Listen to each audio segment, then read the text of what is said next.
Heya! This is Pokeball 35, and welcome back to Paper Mario the Thousand-Year Door Remake on the Switch.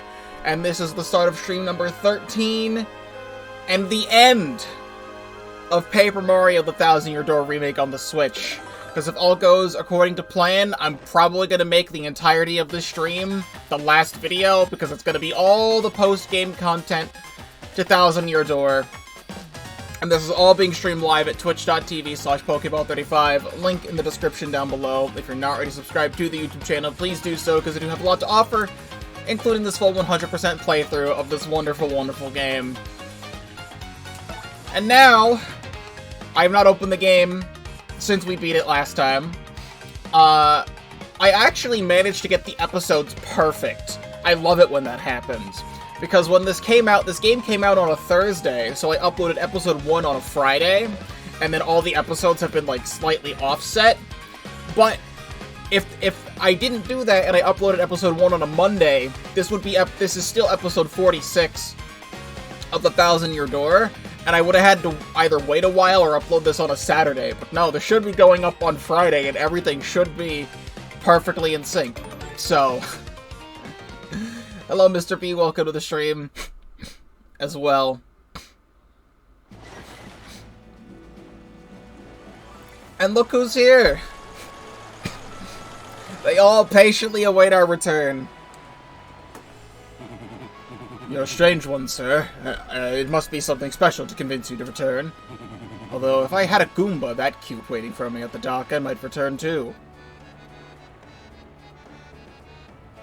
I've been live for like 2 minutes and you're already... this nameless person who's driving this boat is hitting on Goombella. Oh, whatever you're doing, be careful. Goodbye, sir. This guy has a type.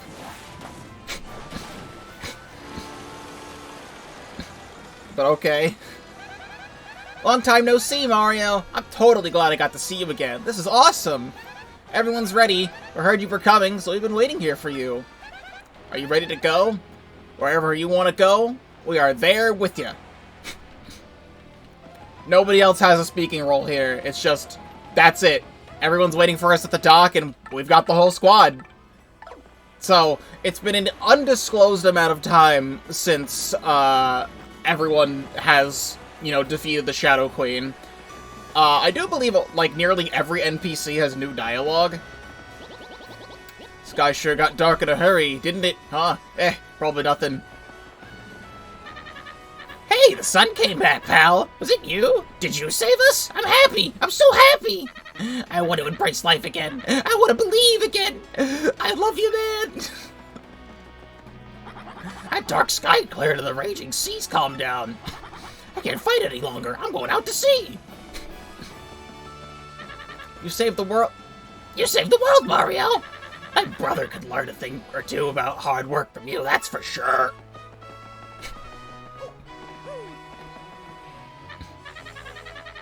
What? There was an evil Shadow Queen sleeping deep beneath the town? Huh? And you defeated her? Listen, you really need to quit the compulsive lying. Or there, mate. How about I catch a ride on that trim ship of yours sometime? Don't hit on me like that. Mario, how's it going? Did you read my journal? I did. I thought he would have something to say. He does not have something to say. Well, there are several different things we need to be doing in this post-game. I'll just talk to a couple people. Gob Throat Bomb. This is right. Just type it here. Yeah, okay. Hello. I was happy you got me honey candy. My voice came back, but maybe I was too jolly. I started shouting and lost my voice again. Now I am resting. So yes, maybe there's not much here in Far Outpost, but at least we have snow. Yeah, we have snow bomb fights here. We put tiny bombs inside of snowballs and make big explosion when they hit. Super dangerous, which is also making it super cool. Unfortunately, it is also making it super illegal, which is not great. Come visit anyway.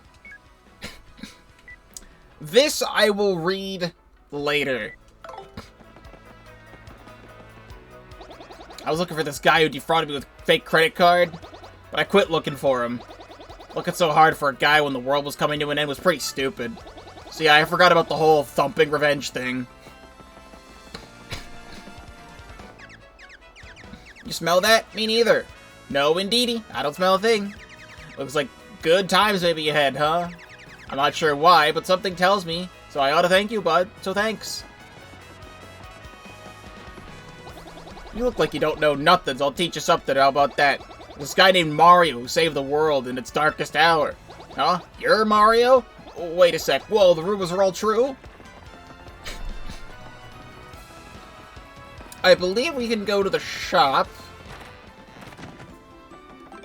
256 coins, Luigi? Coming to theaters. Still can't remember the buttons to open up the menu stuff properly. Super Luigi 5. What are you doing? At long last, Luigi crossed the threshold of Hate Song Tower. Luigi rallied his allies. We will defeat the Chestnut King. We must! Friends by his side, Luigi at last faced the fell Chestnut King. But then he heard a voice and spun to see the fair Princess Eclair. She told the hero the painful truth. The evil Chestnut King was actually her true love, made monstrous by Crepe in the bid for the throne. At that moment, the villainous Crepe appeared. The marvelous compass, please, hand it over, and the Luff Empire will rule again. Waha! Luigi and co. were no match for the might of Crepe, their true enemy. But then, the compass piece in Eclair's tiara shone forth. It bestowed the future sight on Luigi. Knowing Crepe's every move, he smote the fiend with his mallet, and with that, it was all finally over. Luigi and his friends parted, leaving the Waffle Kingdom in peace, but Luigi regretted not gazing further into the future. He longed to see the Wafflers gathering on Princess Eclair's wedding day. He wanted to see her beauty, and who stood at her side. But it was not to be. Luigi went back to his humble home, which remained exactly as he had left it, a cold comfort for his heavy heart. Taking up a book he had been reading, Luigi tried to read, but his long trial had sapped his strength, and he soon fell asleep. Luigi dreamt of his friends and beloved Princess Eclair, and sleeping, Luigi spoke. I shall return. The plot twist here, that's crazy. Crepe was evil the whole time. What is funny for something I had learned about Luigi's adventure is that the Chestnut King is supposed to be the Goomba King from Paper Mario 64 because Goombas are based on chestnuts and you hit him with a chestnut to defeat him in Paper Mario 64. So Luigi's final boss is the first boss of the first game. And that's how they're trying to portray Luigi here. Which is very sad. But also very funny. When light fades from Rogueport, a hero emerges, inscribing his name in legend. Deltarune. Super Luigi, all 5 volumes now on sale at Toad Bros Bazaar. The mustachioed green baron. I mean, did Luigi come back to Rogueport with me? Is he, just up here? Oh, Bluey is gone. I've been catching a breather here, you know, reflecting back on all my adventures. It's been a long road, bro. Wanna hear what happened? It's a pretty long story. You can... Oh, Super Luigi book. Actually, you know what? This guy novelized my quest. He's been interviewing me. He was actually interviewing me here in the inn during my breaks from my adventure. I didn't think anyone would be interested in reading a book about Luigi. But Super Luigi came out recently, and check it out, bro. Here in Rogueport. It set a new record for consecutive weeks at #1 on the bestseller list. Oh, hooray for Luigi, bro! I started reading it the other day, and it's an encyclopedic account of my in multiple volumes. Excruciating detail, bro. It's like a history book. It seems like one anyway. They've got it in the shop here in Rogueport. How about you snag a copy, bro? That is very fun. Just want to see. That's your brother Luby. Lufa? I mean Luigi. Wonder what Luigi's up to. I'm sure he'd tell you. All you have to do is ask. In fact, it looks like he's dying to tell you stuff. I do have all 5 volumes. We just read volume 5. I'm just curious if there's anything else in the badge shop. Probably not. You can just buy multiple copies of everything that I already have, so I'm probably good on the badge shop. What we can do is I want to go this way. I want to first see the lottery. This will be the last time we ever check the lottery. Did we get 7111? In fact, we get nothing, actually. Great. I want to... I see. You got anything new to say? The new boss told me to look after this place. I'm tired. When's my break, huh? How about you? I went on a trip with the whole family the other day. It was fantastic. It was really fun, spending time together as a family. Still can't stop checking the high scores on this machine, of course. But I'm definitely going to spend more time with my family from now on. The good ending. Hey, it's you again. You know, the sky going dark wasn't nothing at all. It was great for us. You should have seen the way people were blowing their dough. I thought it was the end of the world. They were just spending all their money. Oh my, customers aren't allowed back here. Do you have to say the same thing? You say the same thing. You want to get a house and then invite all your best friends.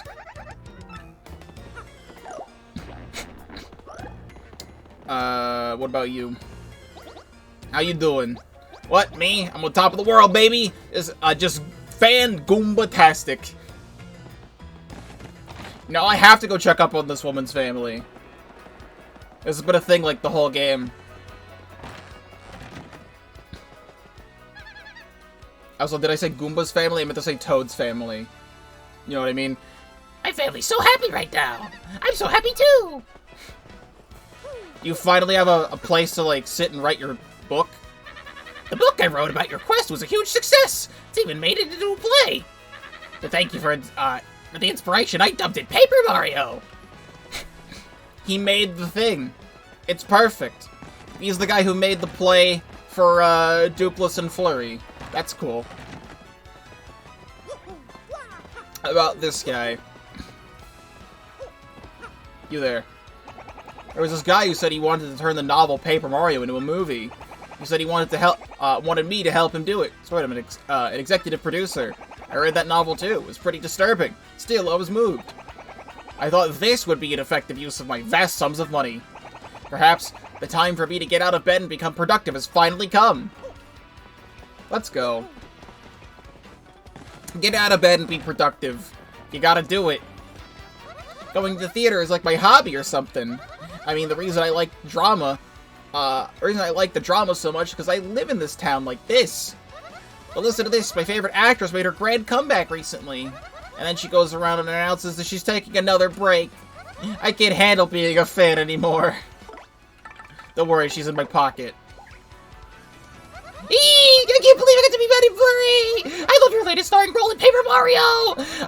I've seen it 1,000 times! I saw a bit of discourse recently, as you do. People were talking about their favorite and least favorite party members in Thousand-Year Door. And I've seen a lot of people say Ms. Mouse, and that surprises me, because she actually has useful abilities, meanwhile Flurry doesn't.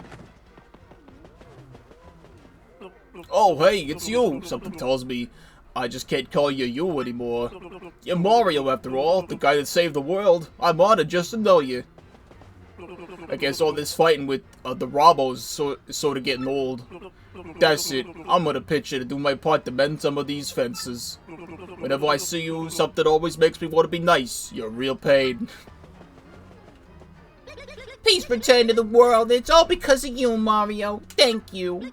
Oh, I know. We'll name the baby that we're gonna have Mario.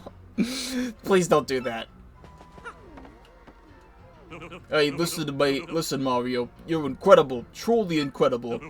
You didn't just do the Syndicate a favor. You did the whole world a favor. I mean, she doesn't do a lot of damage. That doesn't stop you from just clicking Charge P like 2 turns in a row. Then she does a whole bunch that way. Like, that's fine. I would go there. I actually don't need to. I want to go to the sewer. I want to go this way.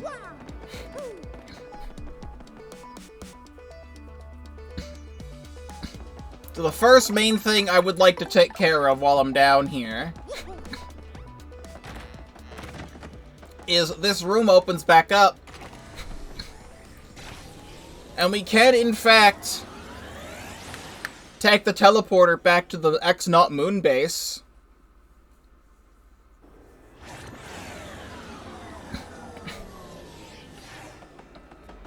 It's, like, pretty much completely abandoned now.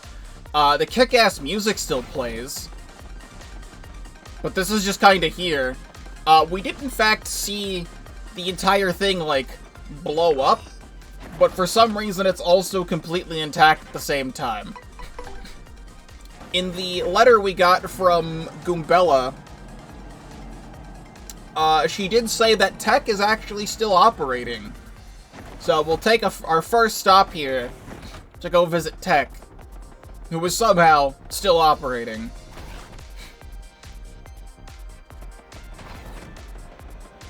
Just kind of alone here. Mario, I am pleased that I could see you again. I detonated explosives after you left to ensure the base could be no longer used for evil. Of course, I was destroyed in the resulting explosion. But one day I regained consciousness, and all as it was before. Yes, everything. I do not comprehend why, but as I regained consciousness, I saw a light, and I thought I heard Peach's voice. I'm going to assume the crystal stars did some magical stuff, and Peach reached out to him. I can push these buttons, they don't do anything. How is Princess Peach? If she is happy, then I, too, am happy. I continue to hope for the continued happiness of you, Peach, and all the others. Just a little bit of side stuff, just to come see Tech again. I mean, he literally said that, like, he literally killed himself. Like, he blew up the whole base, but what I'm going to assume is that the Crystal Stars granted a wish to restore the X-Naught base, to restore Tech. However, when you think about it, I kind of wish that didn't happen. Because, like, now it is a sentient computer with all of its memories of Mario and Peach and the X-Naughts back. And he is completely alone at all times. Like, there's nobody here. Nobody's coming back here. Mario came here to say, "Oh, hello, it's me, Mario, ho-ho!" and then leave.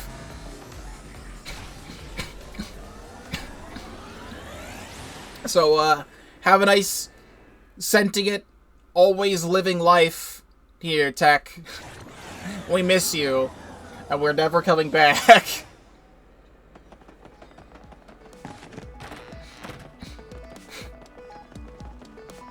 Looks like your little adventure has reached its penultimate chapter. I suppose that means it's time for me to go back to looking for real work. Oh, I can't believe I just said that. No, seriously, I gotta find that treasure.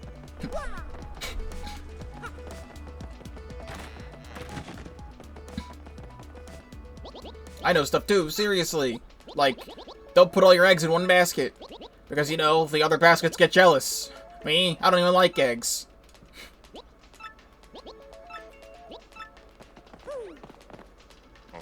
It's a special refuge for, you say the same thing? You say the same thing. Oh, something you want to ask of old Wonky, right? Couples cake. You know Zesty in the square, I'm sure. The girl with the mean cooking talent. Well, she got a secret recipe called the couple's cake. Cute name, huh? To make it, you just need a snow bunny and spicy soup. You bring her both, she'll make it. At least that's what old Wonky is. By the way, a snow bunny's made from a gold leaf in an ice storm. And spicy soup's made from a fire flower and dried bouquet. Even so, I heard that the recipe really reminds her of her late husband. So she doesn't make it just for anybody. I wonder how she feels about you. Trouble Center rear entrance. You don't get this info to the post-game? There's that Trouble Center on Roadport's east side, right? Only a few people know about the back entrance to it. I'm not saying there's anything good in there, just maybe worth a look. And he's got nothing else. In the post-game, you get info about a couple's cake and the Trouble Center rear entrance, which really is not that exciting of info. I thought there'd be something else. All out of badges. Well, we're all good with that guy. We can go back up the pipe this way. And I really went to go meet Tech before I went to go meet Professor Frankly. But it's just the way I was doing things, so...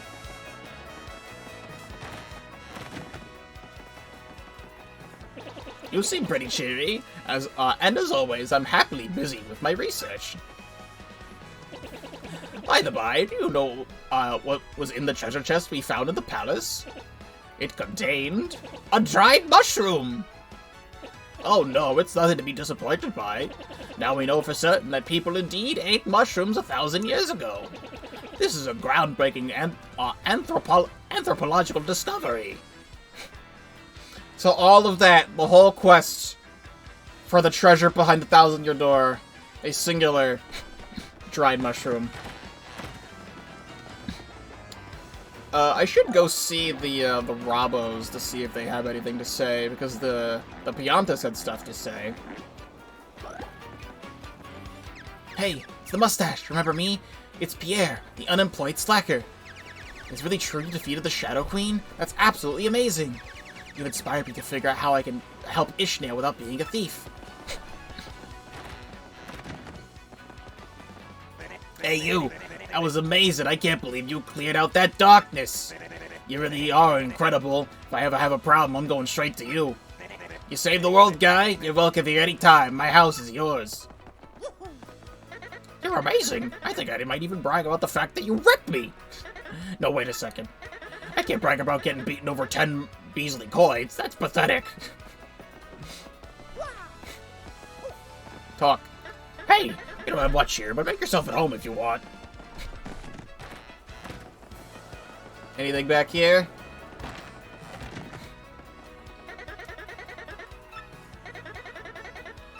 No. You say the same thing. Alright, well, in the post-game, there is a couple new troubles in the Trouble Center. So we will take on the last troubles. 3 more. Roast these cads. Roast these cads. I really wanted to see the Great Tree, but there are many cads in the way. Won't somebody please rouse these ne'er-do-wells? I'm waiting in Bogley Woods are near the Great Tree. Okay. I'm actually quickly curious. I'm just gonna get on Cheez-It just to make this a little bit faster. I want to see this guy. You got some kind of problem? You can just barge into my hideout, buddy? You're probably just jealous. No one's snooping around. It's the perfect hiding spot. Garbage, flies, roaches, stinky, dirty, muggy. It's all dim and gloomy. Oh, no wonder. That's why nobody comes in here. This place is gross. Well, I can get used to living just about anywhere, I guess. Maybe he'll turn his life around. Also, while I'm here, I should check this Goomba, too. Stealing money from my parents and getting kicked out of the house. Boy, I'm here just for the stupidest reason. I'm gonna quit being a thief and apologize to my parents. It's better to be a good kid. At the beginning of the game, he says he's a wanted Goomba, and he's here from, like, many towns over. Meanwhile, he just stole money from his mom's purse. I guess while we're here in the Bogley Woods, I should just check up on Punio and the Elder to see how they're doing. I'm just kind of here, so... Oh, that little Punio, he's always so darn squishy-washy. More scolding from the world's loudest grandma. When will it ever stop? Alright, good talk. I don't need to talk to Petuni in her dementia-ridden child brain. Because again, in order to get all those mystic eggs, I had to say the same exact question to her like 6 times. And she's like, oh, I know the answer! Bonk. Bonk. Bonk. Oh. Took care of those goons already? Marvelous! I can finally see the great tree. I'm in your debt, sir. And much, but I hope it will do for your troubles. This might change from lunch. Okay. Perhaps I'll see you up ahead. That's like a normal-ass toad, too. That's weird, but okay. All I had to do was just bump attack 3 guys. What a trouble to save for the post-game.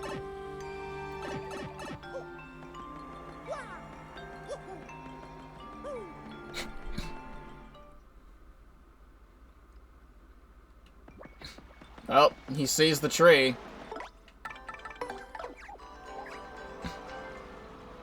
That's Doty, the toad who asked us for help.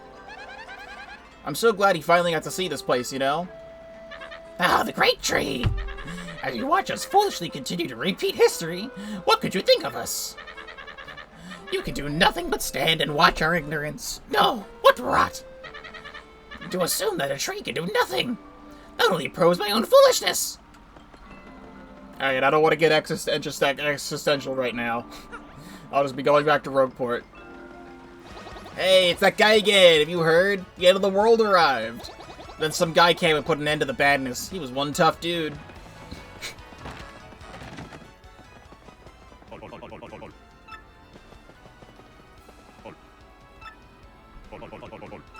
Alright, Merlin has nothing to say. What about Darkly?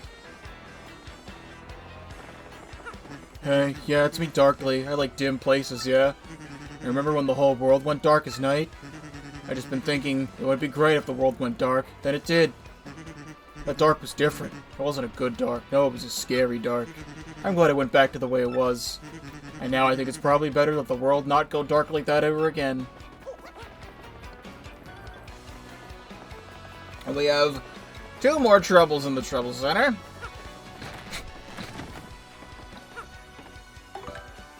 Help me make up. I got into a fight with my mom and I need you to help me make up with her. I've been waiting in the Sanctum in Poshley Heights. Oh yeah, that's right, how could I forget? We have to be in Poshley Heights anyway for this! One of the most important things that's in the Paper Mario The Thousand-Year Doors post-game. You. Not Koops. It is you. Oh, it plays this is the Paper Mario 64 main theme when you talk to her in this game. Oh, it is you, isn't it, Mario? Well, it's been quite a while, hasn't it? I've come here with Bootler, yes, a little vacation to Poshley Sanctum. I hadn't left the mansion in ages. I figured it was time to turn some heads on the road. What a nice surprise to see you. Feel free to be overwhelmed by my beauty. Don't look at me like that. Lady Bo, your beauty is like the song of a nightingale in the evening. Indeed, I feel you've grown into a fine young girl who'll make your ancestors proud. That's Bo. Wait a second, Mario, exactly what is your relationship with her? Tell me now! Just kidding. I always wanted to say that. But you did go on an adventure with her, right? Tell me sometime, okay? That's Bootler. He's Bo's butler. What exactly does a butler do? It looks like he only listens to Bo, so I guess he wouldn't answer me if I asked. So, Lady Bo was the party member you gain in Paper Mario 64's Chapter 3, and she's really cool. Pretty much Vivian is her replacement in this game, because her main ability was turning Mario invisible and hiding in the shadows. And Vivian does the same thing in this game. They really did do a lot of similarities between Paper Mario 64 and this game, because your first party member in the game is a Goomba who tells you information about things. Your second party member is a Koopa that can do this. there's a party member in the game that lets you get carried across gaps. This is a party member that lets you get carried across gaps. There's a party member that lets you hide in the shadows to hide from enemies. There's a lot of similarities between the party member design, which was kind of different in Super Paper Mario, but, like, there's also a bomb party member in the game, and you have a bomb party member in this game, but in Super Paper Mario you also have a pixel that is a bomb. You have a pixel that gives you the hammer, as you don't start with the hammer by default. There's a party member, a pixel in Super Paper Mario that lets you turn flat. It's like, it's weird that they carried over, like, that many ideas between all of the games. But it's still cool, and I'm glad they kept Lady Bow in here. Do you say anything else? Only on your first talk it plays the Paper Mario 64 main theme, but she's really cute, and I'm glad that she's here. They kept her in the remake. What I was really hoping is that I think it was a fan video. In the game files for the original, there is, like, full, like, updated sprites that's for all the Paper Mario 64 party members, but I believe only Bow and Bootler get used, because Bootler is not a party member, but he's always with Bow. And there was a fan video I saw of people taking those sprites and adding interactions throughout the whole game for all the 64 party members. But those sprites got reused for the picture and some extra stuff in Super Paper Mario, so it didn't go, like, to waste, but you don't actually talk to them in the game. I've been waiting for you, mister. See, I got into a fight with my mom and I want to make it up to her, so I wrote her a letter and I want to give it to her as a present, but I don't know what to get. I narrowed it down to 3 things. I don't know. Mushroom cake? You really think mushroom cake is the way to go? You got the great taste. I'm sure it'll go over well. You also have to find the mushroom cake and bring it here, because, you know, they don't sell those things. I have Choco Cake. I'm gonna go get the frickin' thing, I guess. I don't think I have it in storage, either. Yeah, I'm just curious. I'm just gonna go to, like, quickly go to Keelhaul Key. I forgot to talk to Flavio. I went into the inn and I forgot to talk to Flavio. We'll talk to Flavio eventually. Oh, what are you 3 doing here? We're the Traveling Sisters 3! Eek! The water's so cold! Oh, but it feels so good. Alright, enjoy yourselves. I just wanted to catch up with Papatch. Heard about you, Captain. You seem to be saving the world each time I turn round. I always knew you'd do great stuff, but I gotta say, that's real something. I'm a full-time Bobbery fan now, I'll tell you that much. Anything to say with Bobbery out? Oi, Admiral Bobbery! I heard you saved the world with Captain here. That's my legendary sea mine of an admiral. Here's to you. I'll be a Bobbery fan for life. Recently visited the Glitz Pit in Glitzville. It was absolutely incredible. You should check it out sometime. No joke. I'm getting sick of island life. I'm a sailor, born and bred. Born in the bread game? Bread? Born and bred? I hear the sea calling me. Is it true that they're gonna put up a big resort here? I am completely opposed. I think we get a pirate king to curse the developers. That might do it. Just wanted to check up with everybody here since there's not many people. I swear I'll talk with Flavio. And I will be heading to Twilight Town soon as well. And I feel like I should go see Jolene. I will soon.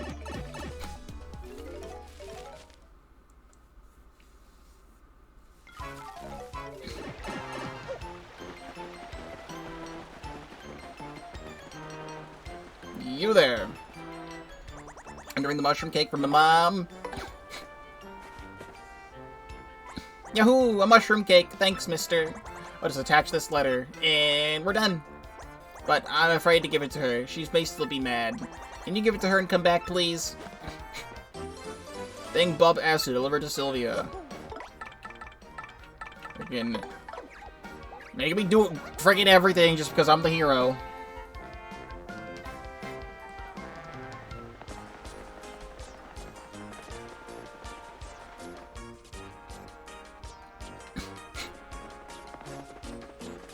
You there. Well, hello, Gonzalez. Do you need something? From little Bub, you say? Why, there's a letter. Let me just read it. Dear lovely Mama, I'm sorry I didn't do my homework.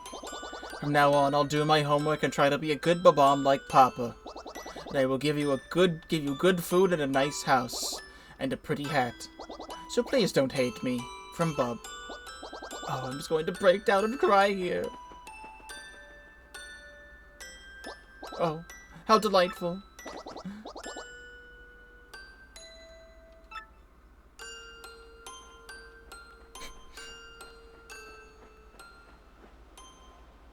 Oh, Gonzalez, don't mind my tears. They're joyful ones. I just want you to tell Bub something for me.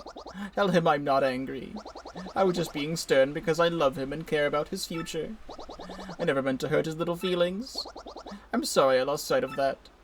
Gonzalez, please bring my little Bub back to me now. That's actually very sweet. These few troubles in the post-game I have zero recollection of, so...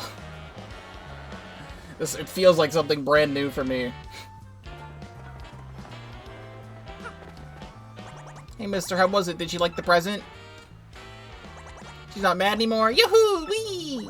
It's all thanks to you, mister. You're the person I respect the most. After my dad. And as a reward, I'll give you my entire fortune. Not that I have many coins.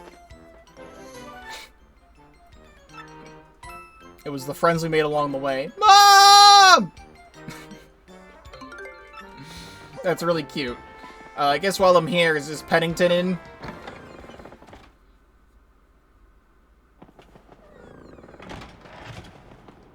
Luigi, I mean, Mario. How are you, my dear boy?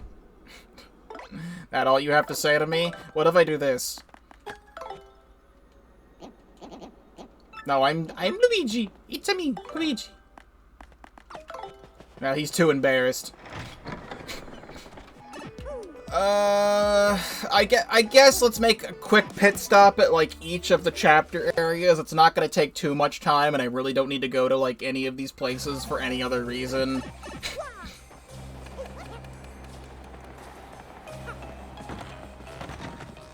He's probably at the cannon, and not, like, off somewhere not at the cannon.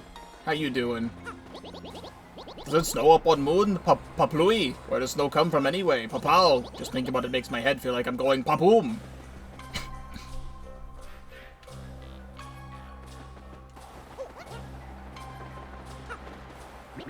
My peace of mind is all thanks to you. Hut hut, I'm so grateful. Cannon will not be fired until the day we have been waiting for comes. Probably all these bombs have stuff to say. I don't feel like reading it all. I typically like to read, like, everything possible.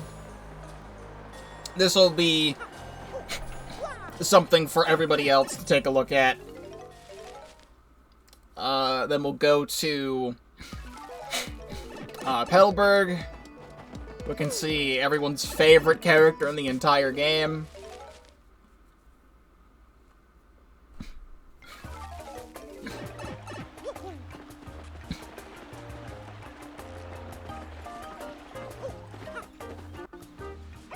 Coops has seemed a bit more mature lately. He's pretty cool now too, you know.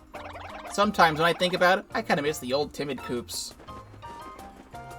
Well, hello there, Mario. So, how are things today? Things are just great here, thanks to you.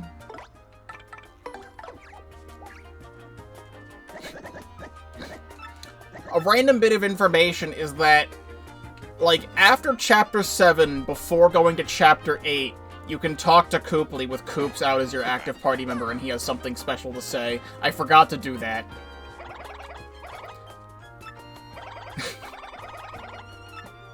Oh, two-sided, huh?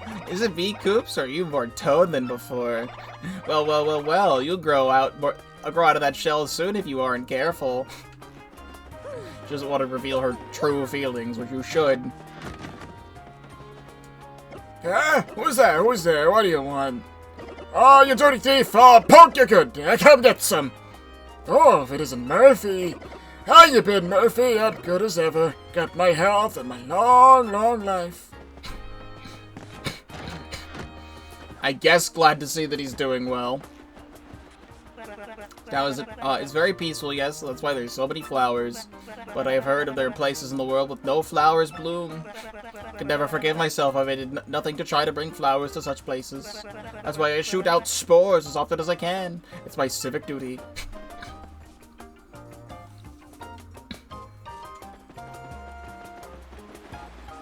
I gotta say, I've been playing the new Paper Mario game a whole lot.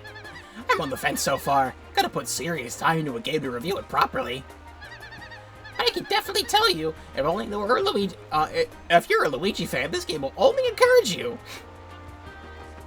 He knows. He knows about Super Paper Mario. I'm curious how far in development Super Paper Mario was, like, after Thousand-Year Door's release. Like, how early did they start working on it to know that Luigi would be an integral part in Super Paper Mario's story? And I guess, don't want to say, like, full spoilers for Super Paper Mario if you haven't played it. It's the only, like, one of my favorite games of all time next to this one. And you should go watch my full 100% playthrough of Super Paper Mario after you finish watching this full 100% playthrough of the Thousand-Year Door. Hey, keep your hands to yourself. Basically, everything's one kind of collectible. I was hoping this guy would have something new to say, but he doesn't. So, let's quickly go to Glitzville.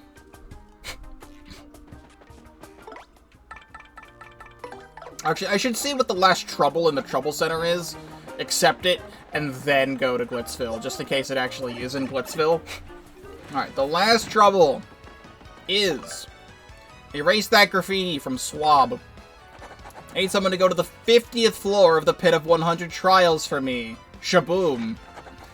I need someone pretty tough. Shaplowy. For details, please see me in the cannon statue in Far Outpost. Just what I expect from a legendary Glitz Pit champion. An overwhelming win. I'm sure Prince Mush was duly impressed with your win as well. Yes, young Mush is doing quite well, all thanks to you. Thank you, Mario. Attaboy, Gonzalez. Yeah, back to being a champion. You're a machine. Oh, hey, it's the savior of our town. It's Mario. Ever since that pig business, we're on constant guard.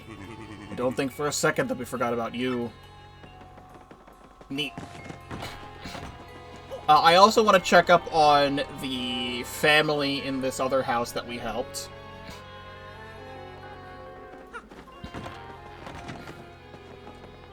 Ah, Mario, you seem to have found what you were looking for, correct? Feel free to visit any time. The children are always happy to see you, as am I. Hey Mario, you're back. Gift for me? Yeah. A bunkin' on the noggin. What about the couple in the shop?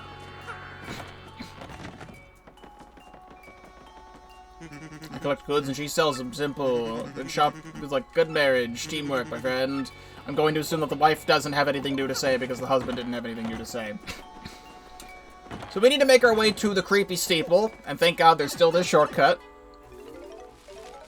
Alright, is Dukeless up here?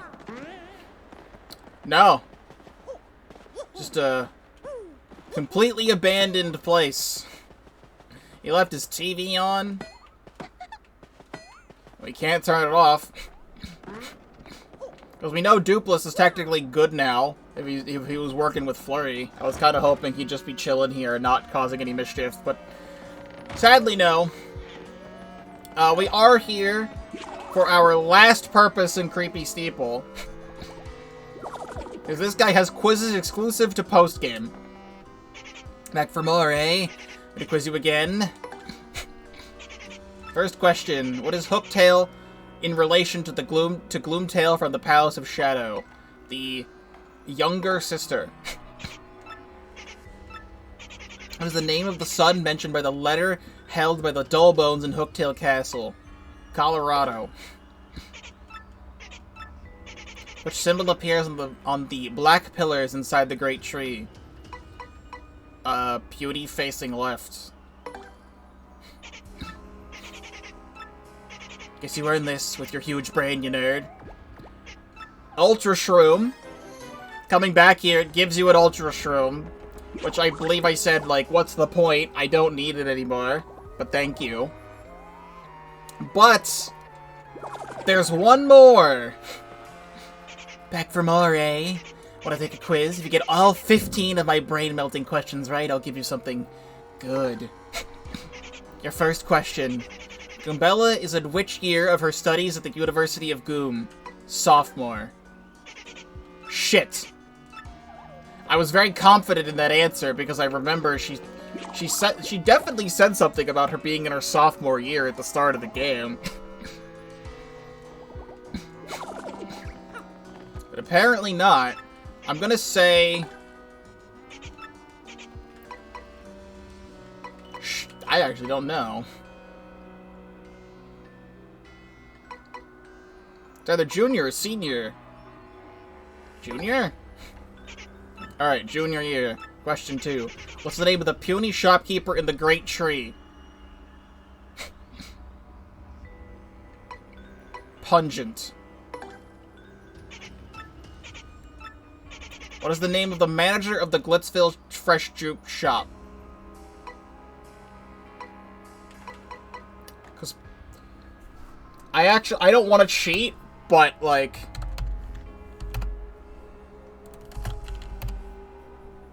Yeah, it is Podler, because Podley is the one in Rogueport. It's Podler, because Herb T is the shopkeeper that went to, the shopkeeper that went to Keelhaul Key, and I don't remember who Garson is. So it's Podler. The Glitzville Pit, which term describes the grim death burglars?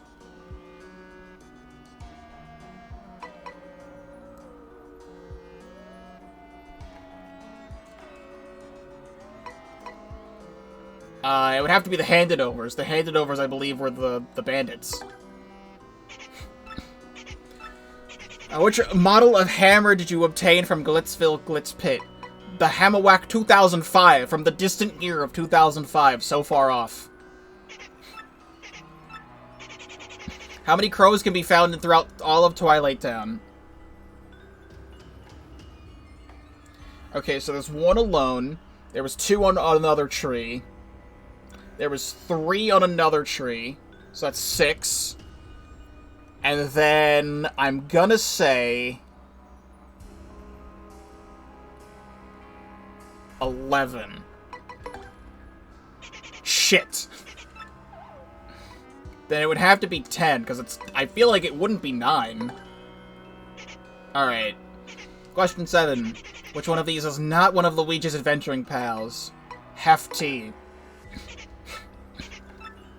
Which of these things does not have spikes on its head?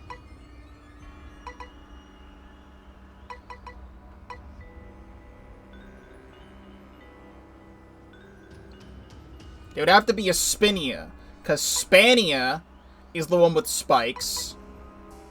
Spunnia is the pink one. Bristle is the spike guy. Spinia. And I'm just gonna confirm to myself. Yes, Spinia. I knew the answer, just wanted to confirm. Remember, Lala, the boo who works at the parlor in Rogueport. Which of these things does she like? I believe she said snow bunnies. Then... Alright, that would have to be... I think she said honey mushrooms. I'm thinking back to all of the stuff, and I remember she said she likes sweet things, so I think honey mushrooms has to be it. None of the other ones sound familiar. Okay. What was the time shown at the clock when Mario's group first arrived at Riverside Station? Why am I supposed to know that one? Alright, let's go to Paper Mario the Thousand-Year Door. Oh, actually, that's funny.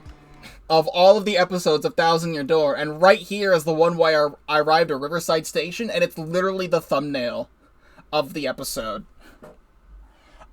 Which looks like it's 5 o'clock. That's awesome. Didn't have to look too far for that one. Question 11. What was the name of the far outpost bomb that judges personalities by studying people's mustaches?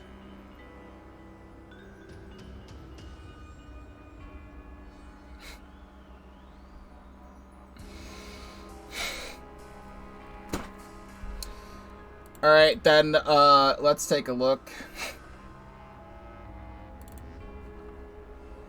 at Thousand-Year Door episode 40.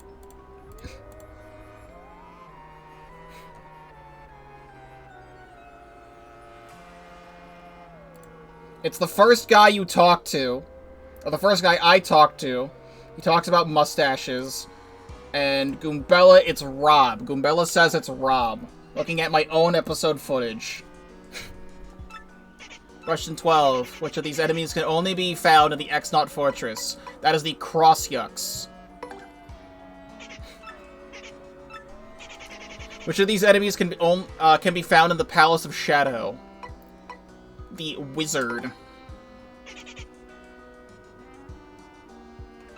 Then I guess it's called Dark Wizard, and not Wizard. Alright, Dark Wizard.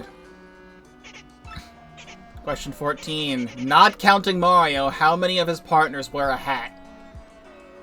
Goombella wears a hat. Koops does not. Flurry does not. Vivian wears a hat. Cheez-It does not wear a hat. Ms. Mouse does not wear a hat. Bobbery does wear a hat. How many boos came out of the box? That was 200. All 15 questions right? No boo. Here's your nerd prize, nerd. Come back again sometime, okay? It gets real dull in here. In the post-game, you only get these questions in the post-game. You get a free money badge, so you do not have to spend Pianta coins to do so. So, if you did that like me, now you have 2 money badges. Unless you didn't buy the money badge from there, this would be your first money badge. So there you go. We have now officially done everything here. Our last destination is the guy next to the cannon statue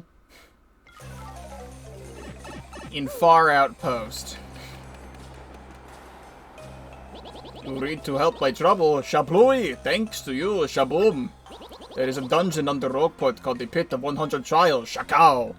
I heard if one writes a wish on wall of 50th level, then wish comes true, Shapop. I use special big explosion to get down to 50th level and write wish. And then I realized the whole thing was a hoax, Shadoop. I risked life getting down there for useless graffiti I wanted erased, Shashoom. I would explode it myself, ease of peas, but getting back down there is not ease of peas. Ease or peas. Could you go to 50th level of Pit of 100 Trials and erase graffiti? So... our inventory looks like this. Sort by types here. This is our inventory at the moment. I have a whole bunch of FP restoring and HP restoring items and things. And RDM extra issue came into our inventory a little while ago. Impromptu special. What lies in the Pit of 100 Trials? Fabled creature spotted. Report today. Early this morning, we received a report that a mysterious creature has taken up residence deep within the Pit of 100 Trials, already rumored to be the lair of an evil dragon. According to eyewitnesses that spotted it, part of it looked a lot like a certain creature said to be extinct. We call upon our readers to send any additional information you might have should you encounter it. To any brave readers that wish to test their skills in the Pit of 100 Trials, careful preparation is a must. Know our editorial department will be cheering you on. To any good little children who might be reading this, the Pit of 100 Trials is very dangerous. Don't go near it, but if you do, don't mention this newsletter. So this is an event exclusive to this remake, which I had previously said I thought was going to be something available not post-game, but in fact it was a post-game thing. So this is our last thing, and it ties up perfectly with the fact that we have to go back to sub-level 50 anyway. So I think they planned that out, to add this extra thing into the remake because of that one trouble. I'm not going to go in the one way, I'm going to go in the way from the Thousand-Year Door, because I think it would be a lot cooler that way.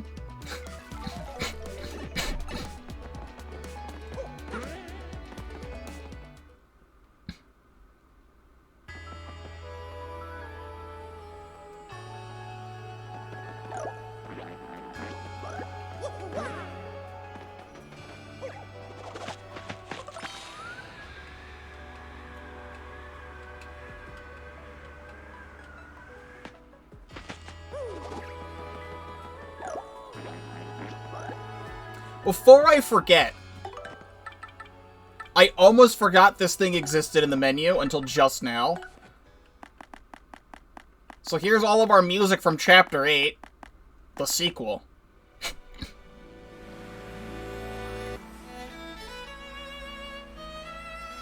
That's the thing that plays during Goombella's letter. That's a cute.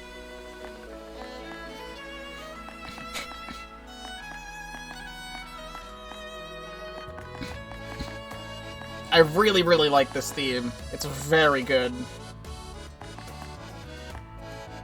Special. Title theme. Intro. Prologue theme.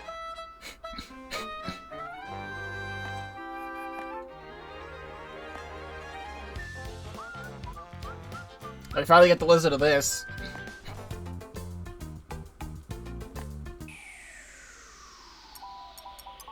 Why is this here? I thought it was in the Chapter 1 stuff. Was it not?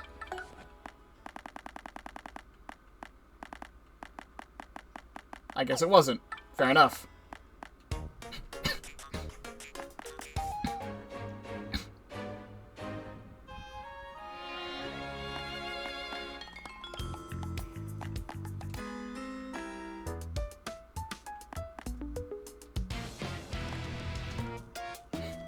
I love this one a lot. This one's really good.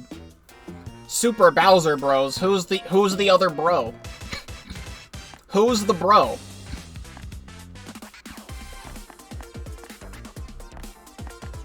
Also, I've been listening to this a lot. The fact that they made a new song for the Pit of 100 Trials, I love this version of this song. It is so good. I've had this on loop for like weeks since we did that.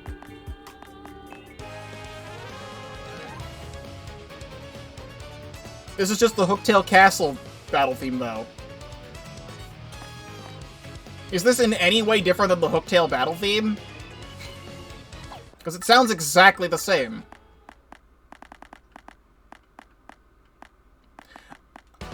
You know what? They don't have it in here. That's why. Because they have this in here. For some reason, they keep this one all the way to here.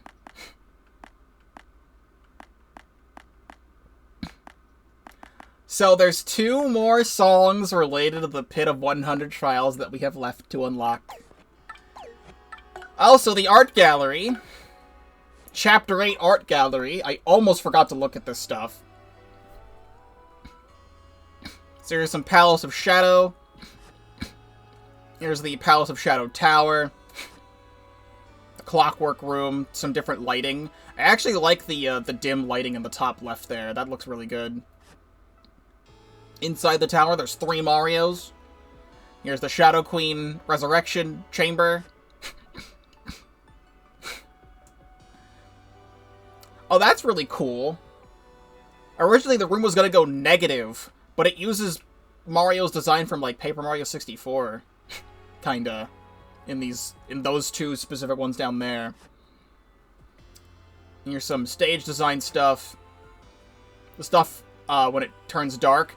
What I really, really like about this, too, is that in the original cutscene, when the world goes dark, it's always dark. But what happens in the remake is that the Crystal Star gives off a tiny bit of light in the surrounding area, and it really adds to the dramatic effect of the scene. Also, there was a lot of NPCs that just straight up didn't show up in that sequence, and they added, like, every important character in the entire game into that sequence, so they just, like, fixed it, and it's awesome. Here's some concept for the tower and the planetarium. Which also looks really cool. Oh, interesting. So I like this. So here's X-Naut stuff. We see Lord Crump in this pirate outfit. And I think this is general designs for X-Nauts, but I think the top left one is supposed to be prototype Lord Crump.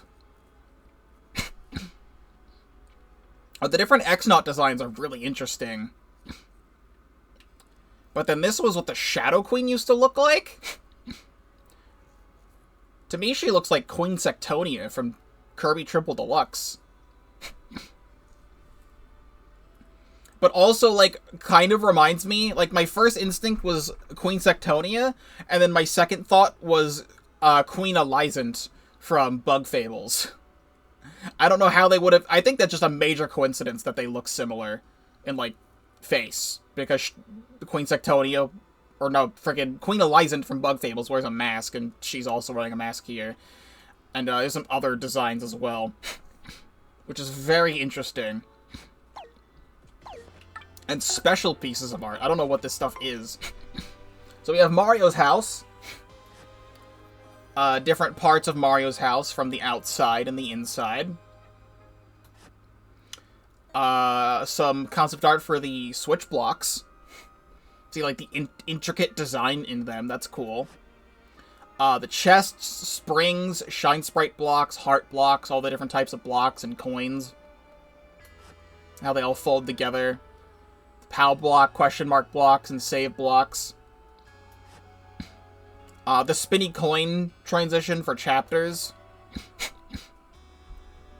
Just, like, stuff on the stage. Different lighting for Bowser's Castle. Different stuff for Super Bowser. Just some more general concept art. Which is also interesting. So there's, like, really nice hand-drawn Keelhaul Key. And then there's a Rogue Port. I think I had seen this one specifically, because originally this game was going to have the white outlines that started... Actually, the white outlines, for anyone who does not know, actually started with Mario & Luigi Paper Jam, so blame that game. But the white outlines kept going through Origami King, and they actually got rid of the white outlines for this game. I've now warmed up to the white outlines, but I still vastly prefer the game without them. So, I'm glad that they went the route of not including them. And just, like, some housing structures. That's really cool. This, like, little papier-mâché diorama of Mario's house. So some concept art for, like, the box art. Because I believe the box art, like, the stuff that's in the left side is, like, more like the title screen, and on the right is what they used for the box art for this game, which was the original Japanese GameCube box art. So they just reused it here.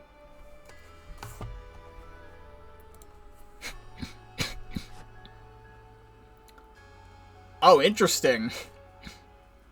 So I think I also had seen these going around as well, because there's wanted posters in Rogueport for these three characters. Of a Koopa, a Goomba, and a Boo, of, like, outlaws, but these, you actually get, like, full detailed illustrations of them. It would be cool if these were, like, secret characters in the game. A piece of information that I did find out, because I have seen this before, is the gun that the Boo is holding is the exact same gun that Mario uses as a prop in Shogun Studios in Origami King, which is very interesting. But yes, the Boo does look like Bootler, which is also very interesting, because it's the exact same color as him, and it has the same mustache. It would be very funny if Bootler is a wanted outlaw, and then just like, I'm gonna reform and just go serve a hot woman for the rest of my life. That's my life's purpose. So I think this is... I don't know if like, the top is supposed to be, like, Prince Mush concept art or what, but I think it might just be... These are all, like, Battle Master concept art. It was originally gonna just, like, have a mohawk on top of his shroom head. But they eventually went with a different design entirely than just... Like, if this was Origami King, this is what he would look like. Just Toad with boxing gloves. So I'm glad they went with a better design for the Battle Master. They were originally going to have the Battle Master be a lot older. They just kind of made him just a more chill Toad, without the mustache and bushy eyebrows. And that's it. That's all the concept art in the game. I'm very, very happy that they included this in this game. They didn't have to. it's just very cool to have a music player for every track in the game and just see some of the ideas of where the game was coming from originally. So, we will enter here. You're a new guy. Let's do this and rearrange our badges, because bump attack is not needed. I can put... I don't know if I'll rearrange them that much. I could put quick change back on, but I think we're fine for the most part. But like, what do I take off? Because I need the flower thing. Like wherever the heck that is. Because I can't find it. Not pity flower. Here we go. FP drain. FP drain's only 1. Oh, I could take something off for that. Take off sleepy stomp. I'm just straight up not using it. Put FP drain on. Lowers my attack, but my attack is already high and I get the regenning FP. My power is full, so we'll save the game. And what is this guy? Hey, what's up? I'm a mover. I know a few things about getting through this dungeon. Got a special deal going on right now where I could take you straight to level 50. It costs a little extra, though. 300 coins. Oh. Well, that's just incredibly convenient. The fact that we need to go exactly to sub-level 50 for the trouble. So if you didn't have the requirements for the secret in the pit, you just do this, and then you leave immediately. It just costs 300 coins. Alright, close your eyes. My secret paths are secret. Well, that's amazing. That means I don't have to waste, like, 2 hours getting back there. Would you look at that? It's graffiti on the wall here. Swab's wish. I want to get married to Bobolink, my dear love, in a shocker wedding. I want us to have 22 kids, enough for 2 soccer teams. This graffiti was scrawled with a fierce hand. It doesn't seem to have any amount of rubbing will erase it.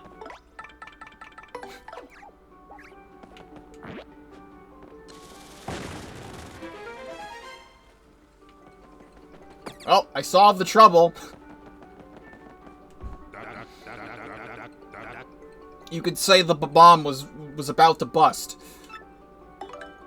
If there's anything I wanted in here, this is where I'd take it.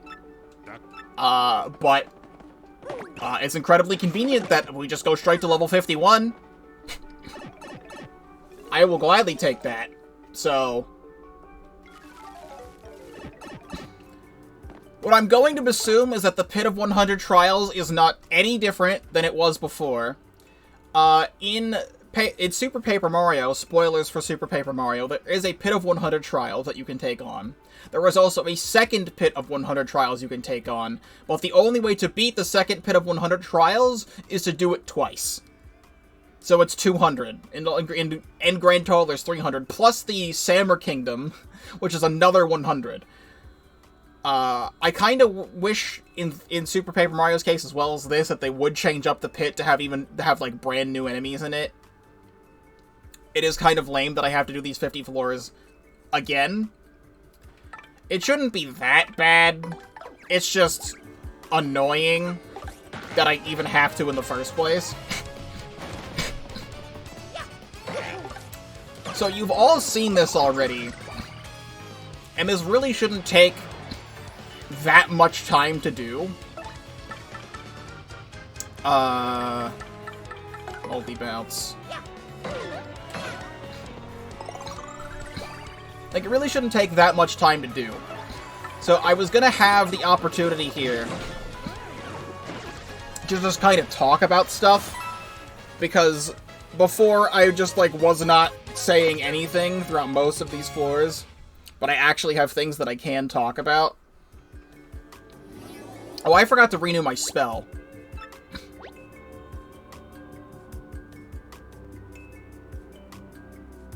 Well, I guess we just won't have it. I could very easily... I could very easily reload the save and do it really quick. It would be really funny to get to the boss of this dungeon and get double star points, but, like, who needs it? So, I don't know how much of this I'm gonna cut out and how much of this I'm gonna keep in for the retreading of this. But, stuff that I could talk about. A thing that I did want to mention before that I had completely forgotten about mentioning before is a very short story from when I was a kid of...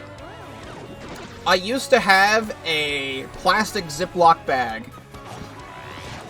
where I would, like print out all of the art from this game, and I would just have, like, paper cutouts of all of the characters, but also just, like, a bunch of other miscellaneous Mario art. Like, I specifically remember, before ever knowing anything about Super Mario RPG, I had, like, a cutout of the official Mario art of Mario from Super Mario RPG, and I had no idea why it looked like that. I just thought it was just weird art. But I would play with that a little bit, and I just had just that. It's just cute stuff, that's really all I have to say about that. I also, this morning, had made this list, if I can find it again. I made this list of my ranking of the chapters of the Thousand-Year Door. I'll make this a little bit bigger so I can see it more. And the way I feel about them. So at the very bottom, I actually have Chapter 6 of Riding the Train. Because truth be told, I don't like that chapter as much as I remember liking it. Because... come on. The way I remember it being was a lot better. And really all I remember... like, my favorite part about Chapter 6 is Riverside Station, and that's like 20 minutes.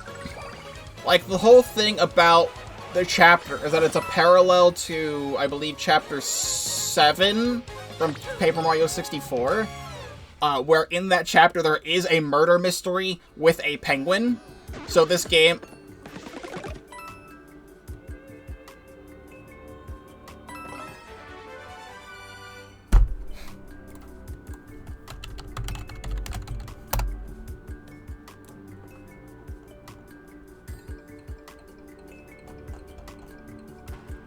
Who even dropped that?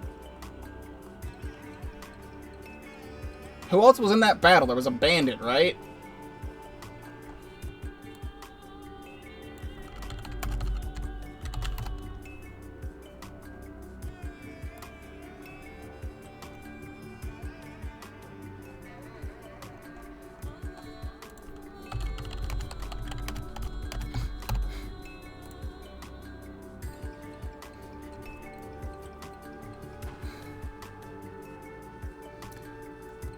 That drop from the badge bandit that was in that match, a 0.67 chance.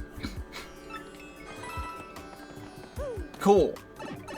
Because in the chapter in Paper Mario 64, I feel like that is way more engaging because of the fact that, like, you go in to the chapter and it actually does feel like a murder mystery of, like, who killed this guy, because you don't know. And there's actually, like, suspenseful stakes in the thing, and it takes a little while to complete. I don't know who would be the best for this. Shell Slam Pierce's defense.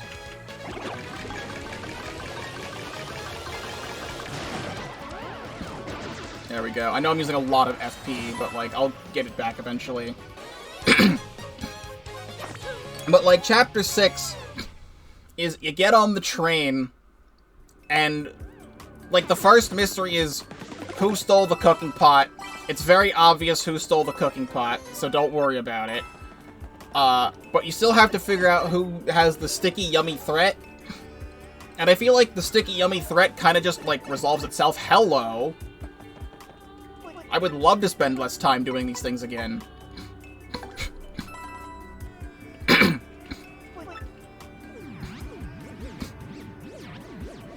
Because, like, the briefcase is gone, and the shell earrings are gone, and the gold ring is gone, and it's, like, very easy to figure out who did it. And then you get off at Riverside Station, and you do the really cool stuff there, and then the chapter's pretty much over at that point, and it does not take a lot of time to get through the chapter. I will say, though, for the remake, though, if we were going off of, if there was a tier list of the battle themes per chapter, this one would be at the top. Because Chapter 6's battle theme is probably my favorite in this remake. You know what? I'm gonna see if I can get Flurry to do something.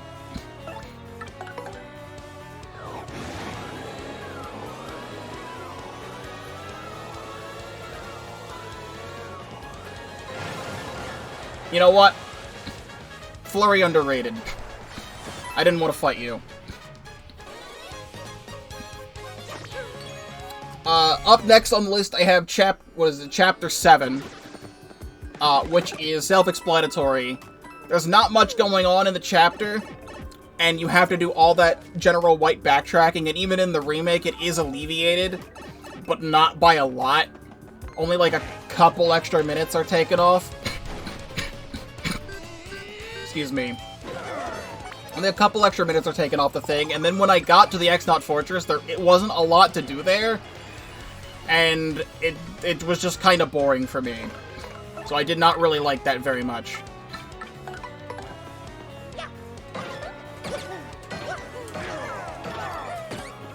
Get out of here. I see a lot of people hate on Chapter 2 in this game, and after replaying it for this remake, I still don't know why people hate on it as much and people call it the worst one in the game. Because I still had a lot of fun with that. The most backtracking that there is you have to get the necklace for Flurry, and that maybe takes like 2 minutes to do, to walk back and forth.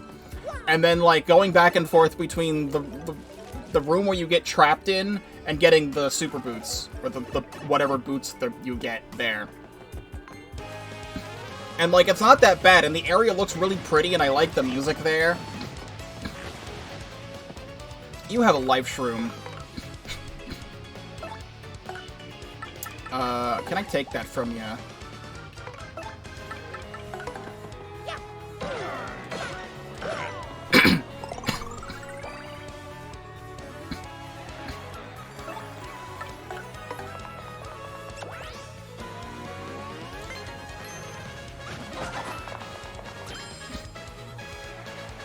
I think my inventory is full, so I didn't take the life shroom.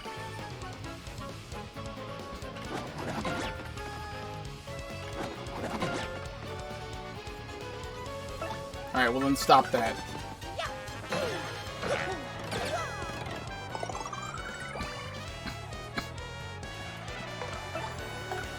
I already liked the way it looked in the original, and it looks a lot better in the remake. That does not do as much damage as I thought it would. Well, return postage. I should put, like, HP drain on, too. Or something. Or, like, Happy Heart. Or, like, Lucky Start or something. But I don't hate Chapter 2 as much as everybody else. And then I have, Chapter 1. It is very basic, for what it is. It's just like an introductory thing of grassy field and then a castle, but it does its job well enough, and I don't hate it.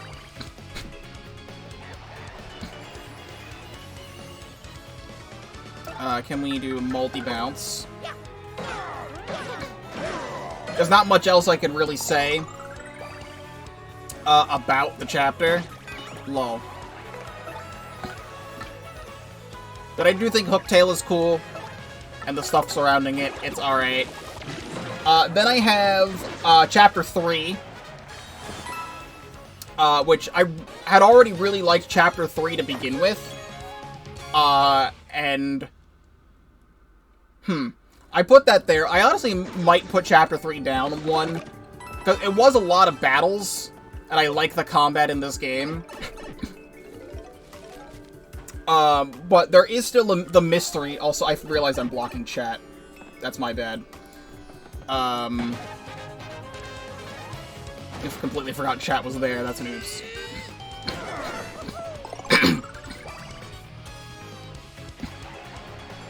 But I like the combat, even though, like, the first many battles of the Glitz Pit are, like, very...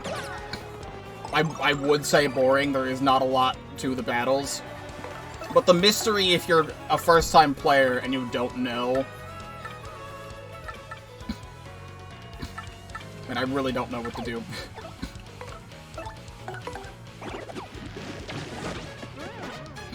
Just take one of them out. The first-time mystery of all the stuff surrounding the Glitz Pit is very interesting to me. Then I have Chapter 8, which is, like, I just like the chapter. There's also not much to say about Chapter 8 other than going to the Palace of Shadow and doing everything there. It is a nice climactic finish to the game.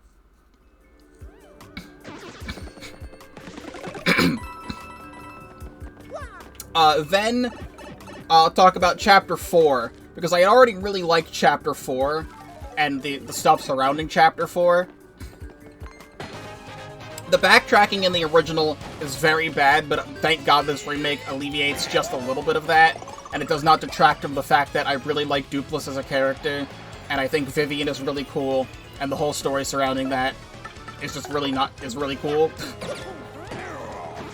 I somehow missed the A button press. Lol, get gimmicked.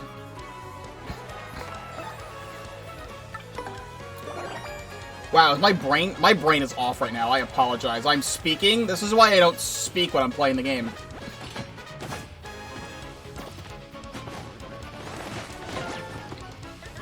My brain feels, like, very off at the moment, because I just missed, like, I missed input completely there. What I'm gonna do is... Heart attack. Let's get these guys out of here.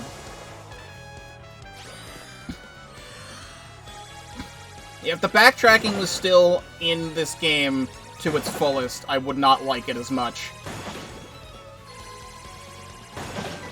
But I ended up really liking, Chapter 5 the most out of everything. I had already really liked the pirate stuff. I forgot to talk to Flavio again. We'll talk to Flavio when we get back to Rogueport. He'll be the grand reward for completing the Pit of 100 Trials a second time, which is the Pit of 50 Trials now. We'll talk to Flavio then. I really like Flavio as a character. I really like the whole pirate stuff. I will gladly take one of these. I just dropped the Dizzy Dial I picked up.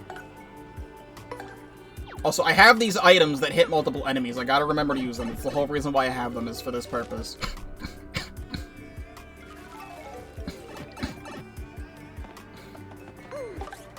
Bonk. And I think Cortez is cool. And the music there surprised me the most, because I was not that impressed with a lot of the musical remixes for the battle theme up until Chapter 5, and Chapter 5 was just a majorly completely different step from where I thought the music was going to be going. And then Chapter 6 impressed me even more. Alright, let me use this to remember that I need to use it.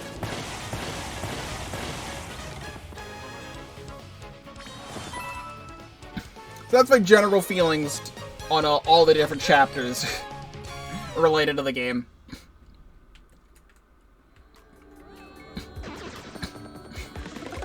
On the whole, I believe I said this before, I think pacing-wise, I prefer Paper Mario 64 over Thousand-Year Door. Even though the Thousand-Year Door is still absolutely amazing. And I had said this during the credits as well.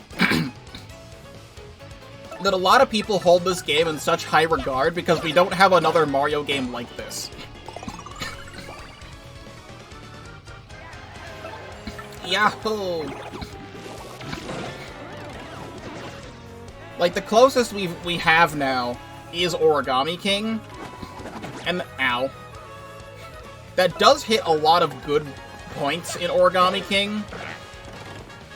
But it's still not my favorite in the series. So many people were hoping that we'd get another, like, RPG like this one, expanding on the mechanics even more. And we never really got that. So many people wanted a remake of Thousand-Year Door for the sole purpose of the fact that we literally don't have anything else. And Paper Mario 64 was always, readily available on, like, Virtual Console. And Thousand-Year Door was never re-released outside of its release on the GameCube, because Paper Mario 64 was on Wii Virtual Console, which I believe is how I played it for the first time. I also do own an N64 with an original cartridge of Paper Mario 64. And then it was also on Wii U. I'm gonna power bounce you.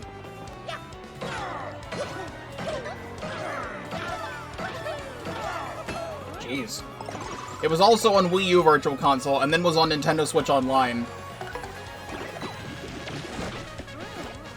And then Thousand-Year Door was just never re-released. So now that we have this, it's very readily available. Also, a lot of the prices online of Thousand-Year Door on GameCube are going down, which is good because people were trying to sell it for like $200.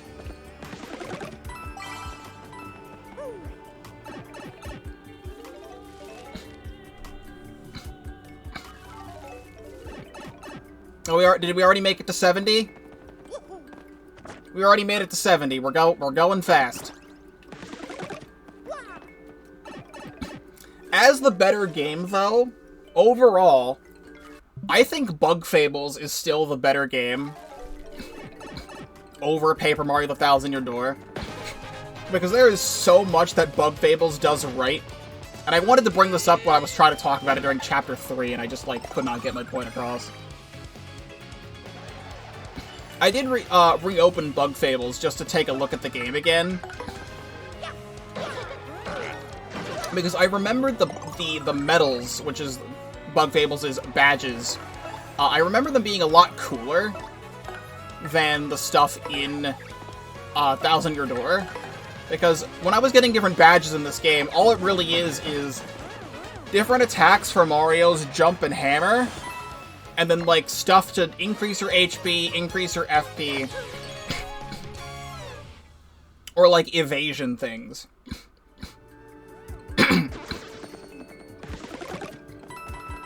Like, when I take a look at the medals here, it's just like, I have these different attacks for my jump, different attacks for my hammer, different ways to use items slightly, HP plus, FP plus, boosting attack power, and there's a couple interesting things here, like All or Nothing, Jumpman, Hammerman, and then, like, P up, D down, and the reverse of that. And then just, like, defense, stuff for when I'm on low HP, evasion, regeneration, like, a lot of regeneration, and just some, like, other utility things as well. The thing for Bug Fables is that Bug Fables does not have partners, it's just a team of 3 people. We are getting very lucky on the movers. This should have happened the first time I was down here. But I will... The less time I take down here, the better. So... So they had to make different mechanics for a team of 3 party members only. And I think the dynamic between the 3 main characters is very, very strong throughout the entirety of Bug Fables. Because there's some stuff that makes them all unique, and there's not Mario in the game. And Mario is Mario. He's a nice guy who does nice things because he's a nice guy. And that's all he's really there for, is to be a nice guy who does nice things because he's nice. But the dynamic between V, Kabu, and Leaf, in my opinion, is a lot more interesting. We've been getting a lot of FP back. I'm gonna use a Bombast here. I think the skills between all the party members is also a lot more interesting in Bug Fables, because V, Kabu, and Leaf... I'm gonna die. V, Kabu, and Leaf all have their own unique skill sets. But then also some of the special attacks that they have is partnering up with them. Like, Leaf has ice magic, and Leaf can freeze... freeze enemies, but then also do, like, defense breaking and empowering your team. He could also... I'm trying to remember some of the specific skills, but it's like, I know there's, like, some stuff with V's boomerang that's different. Also, we need ice power. What can I take off for ice power? I could take off charge P for ice power. It's been a while, so I'm not remembering, like, every single detail. But just know, it's like, it's a lot more interesting, the dynamic between all of the different things in the game. For me, personally. I think a multi-bounce should just kill. With ice power, I'm surprised that didn't kill.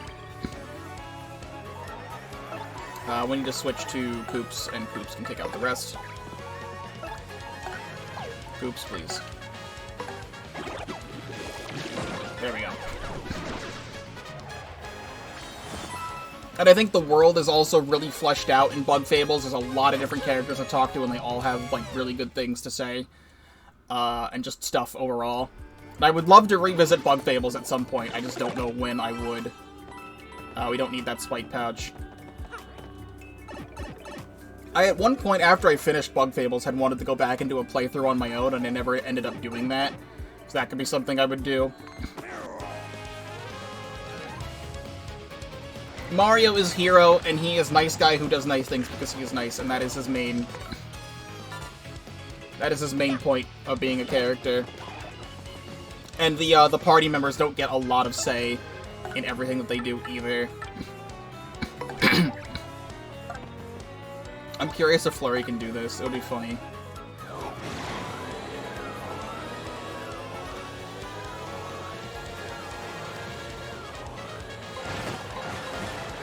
And you know what? I'll take it. Mario can very easily jump on this guy.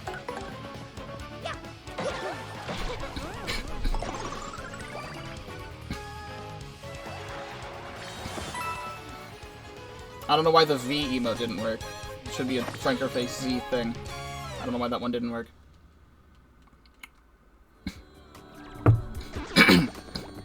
We're getting a lot of drops.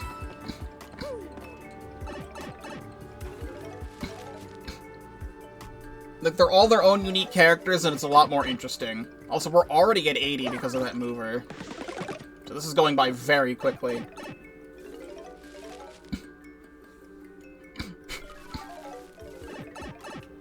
But, like, if you are at all interested in playing Bug Fables, or if you liked Thousand-Year Door a lot, play Bug Fables. I can't stress that enough. I did an 100% playthrough on that game as well, a couple years back, so you can watch that too. But it's just such a great game, and it's, like, always on sale. Is it on sale right now? It was on sale. There was a summer Steam sale. It's normally, the game is normally $20. The game is on sale during sales for like $7. And I got my copy on the Switch. So the Switch version. Also, this is going to give a lot of XP. We're actually going to level up soon because of this. Here, I want to have Goombella Rally Wink here.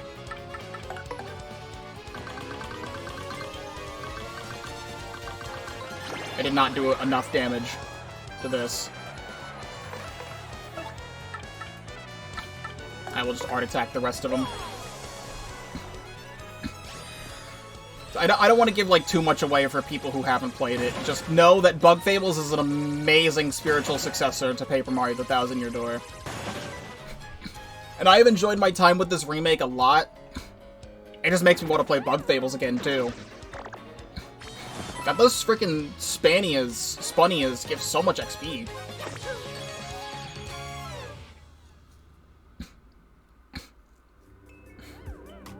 Can I get more of those?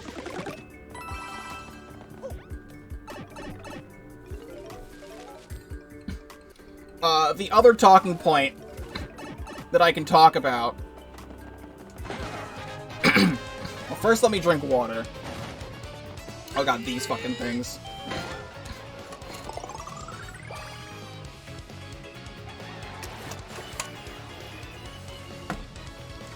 Alright, what we're gonna do here is... Can I use this? I can't use Supernova.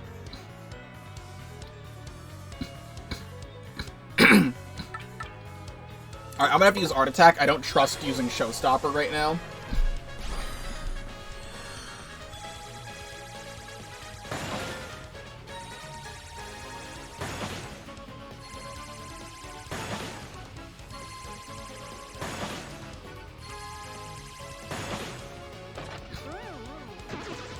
Alright, that's good enough. Koops should be able to take out the rest. Alright, cool. Yay, getting actual XP.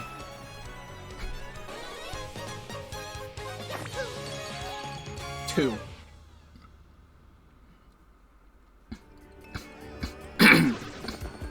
So the other thing I had wanted to talk about is Splatoon related, so people who don't care about Splatoon can check out. But over the last few weeks, I've been, like, popping off in Splatoon.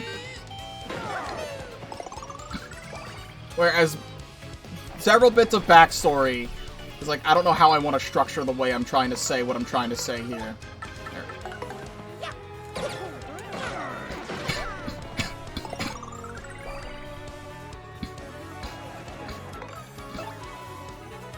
God, I actually don't know what I want to do. Hold on. Let me, like, think about this. These enemies are, like, actually scary.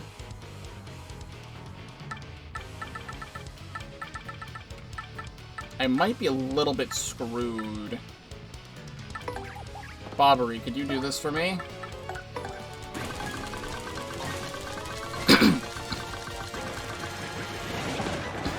Alright, cool. Just enough. I'm out of FP and out of HP. And I'll level up off this, and I can level up my FP. So I've been doing incredibly well in Splatoon lately, and I have been playing a lot of Clamblets over the last few months because I have been trying to get to 1,000 Clamblets wins, because that's the 1,000 wins badge for, like, the ranked modes that I don't have yet. So, out of pure luck and sheer skill, I'll take a maple syrup. Since I just used an item, I have space. I've been playing a lot of Clamblets, and before the recent Summer Night Splatfest, I managed to get up to 2650. Which the highest power I've ever had was, like, I can never remember if it was 2704 or 2706. Needless to say, I have not peaked in Splatoon since November 2019, which there is a video on my channel of that happening from back then. Let's try Showstopper. That would be really funny. So I picked up Custom Hydra recently, and I've just been playing a lot of that. And out of sheer determination, I somehow managed to get my score all the way up to 2,700, and not only that, I surpassed my original highest score. Great. From back in Splatoon 2. And I thought that was amazing, because I never ever thought I would be able to get that stuff back, because I tried so incredibly hard for years and could never ever do it. I hate this. I'm gonna do it again.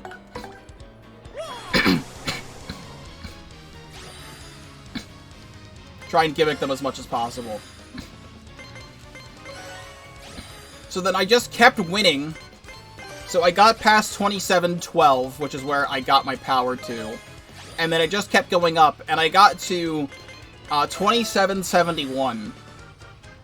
And I could not believe it. Alright, I got those two guys, and those are the guys I was scared of the most. LOL. Number fine here. Those are the guys I scared the most.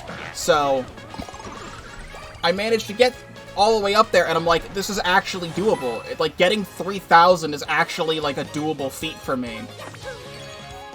So then I kept going. And then I lost. And then I lost. And then I lost. And then I gained a little bit back, but then it just kept going down. So over the last, like, 5 days, another mover. This is insane. Over the last, like, 5 days, I have been, like, in the trenches right now. Because, like, I've been playing so much Clan Blitz. I have been recording every play session I've been doing over the last week. It's, like, 15 different 2-hour play sessions.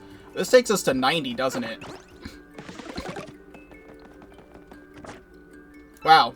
I don't know if we're just getting that lucky or there's an increased chance of movers after you beat the pit already, because this is going so incredibly quickly. My only plan for the stream today was beating the post-game to Thousand-Year Door, and I thought this was going to take 4 hours. We're at the 2-hour mark, and we're already almost done.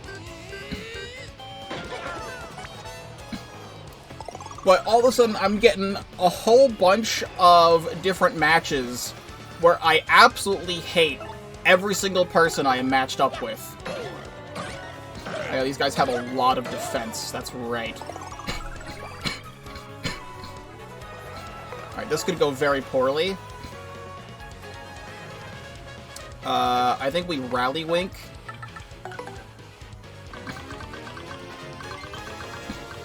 So I'm gonna keep doing my best here to... Here, I'm just gonna art attack this. I'd just rather be safe. I'm still trying my best to get this, because I've for a very long time, I had a massive, what I would call a gambling addiction, playing Splatoon X Rank, because of how annoying everything was. And how I would put my heart and soul into playing and just not get rewarded for it. But it finally feels like I have a chance all of a sudden to actually get up there. 3,000's not enough. I need a little bit more than 3,000, and then I could stay top 10 for the season. And there's still 40 days from my perspective today. 40 more days left of the season to get that to happen. It would be absolutely insane if that did, because that's an achievement I never thought I would ever get in my entire life. And it would be a badge in the game I would never take off, and I'd be incredibly proud of myself. I'm already incredibly proud of myself that Hello. You know, I have Power Bounce on. I think I could actually kill this Amazing Daisy.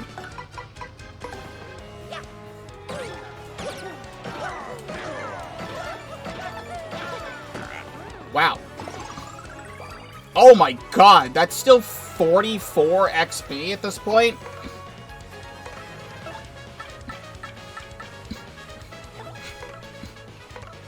Alright, frickin' Rally Wink again.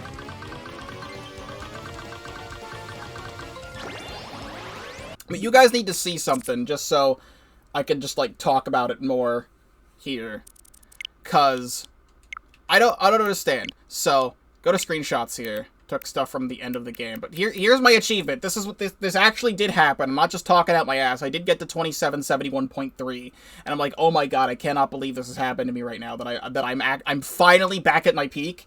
I haven't peaked in 5 years, and I'm finally at my peak, and then it just all comes crumbling down. But please take a look at this from this morning. So I hit this guy with an angle shooter.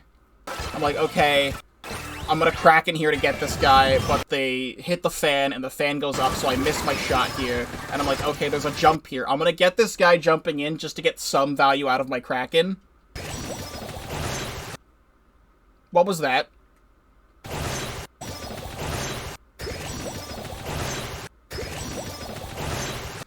And he's not dead? He's not dead from that. I'm stressed out of my goddamn mind that I'm losing 200 points, because yes, I'm back down to the 2,500, to the mid-2500s again. And you're gonna do this to me? This guy jumps in. It's right there. You can't lie to me. It's on my fucking screen.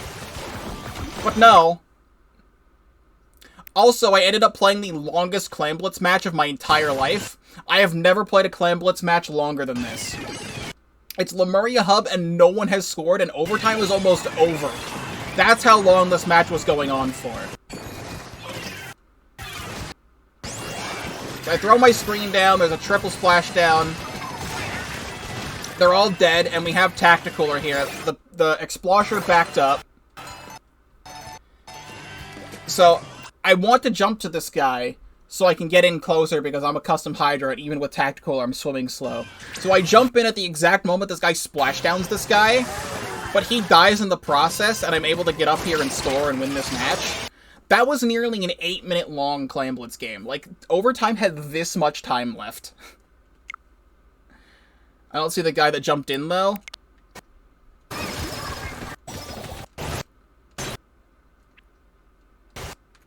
I remembered seeing him. He's right behind me. There's this little lip. He's right here. This is the guy right here. Like, I go right through him. You can see he hits my ink because I have a trail over it, so he's, like, stunned in my ink for a moment. But, like, he's literally right there. Like, I don't know. So that's been my life recently.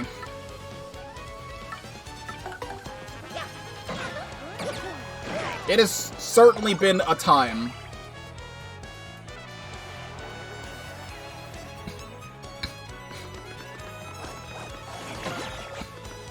Please don't do that. Ba-da-do-dip-doop.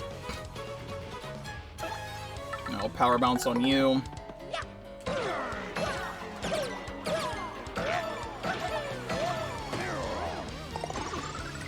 God, this is the most star points I've ever gained in a match that's not from double XP. A boost sheet? Is my inventory full? My inventory's not full. I'll take that. I feel like I just Riley Wink Mario again.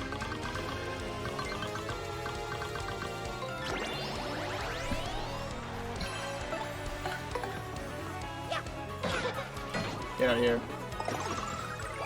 54 XP.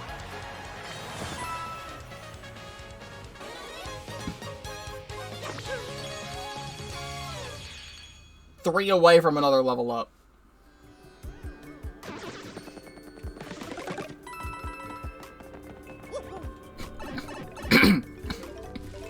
Because I don't have too much more to say right now that I can personally think of. But the Clam Blitz struggle has been a massive struggle because I'm playing so well. I've actually scrapped a few recordings. Like, I streamed Splatoon 3 the other day, and I was like, oh, I'm in, like, 26 again. I'm gonna try and get back up to 27, and I proceeded to gain 0 points the entire 2-hour rotation because I was constantly getting 3 wins, 2 losses, or 2 wins, 3 losses, and getting nowhere the entire time. I pressed the button there, but if you say so, I guess I didn't.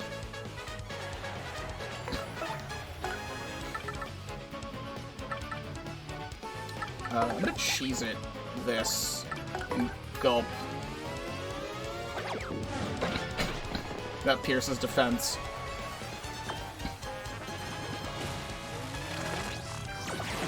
Ow.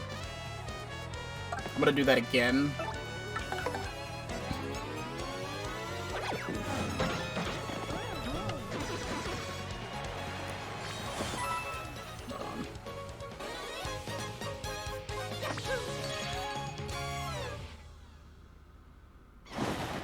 Also, there's our level up. I had to respond to the text. I'd rather just put this into HP, because I have regenerating FP at the moment. We're about to go up against the true final boss, and I have 0 expectations, because I don't know what to do about it. I know exactly what it is, because of the fact that if you, like I said before, if you do not beat a 50-hour RPG within the first 12 hours of the game's release, you will get spoiled on stuff. So all I know is that the fight exists. I know nothing about the fight, none of the HP values, none of the defense values, none of the attack patterns. I know nothing.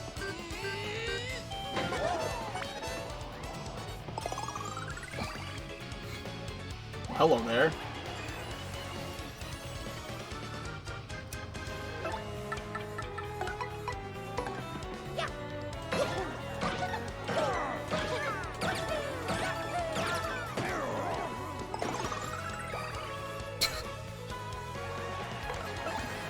Man, wouldn't it be something if I switched to Goombella, used Rally Wing, and gave Mario another turn? I don't know what's being thrown at me. It was a Goomba. It was probably something bad.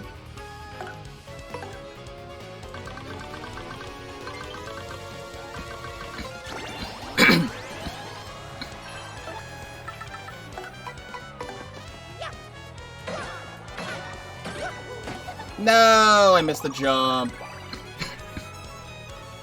It'd be really funny if he stayed. He probably won't.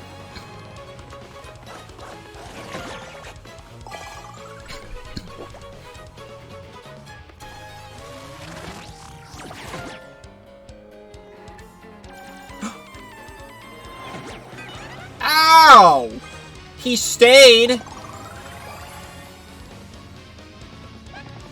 Well, that's good.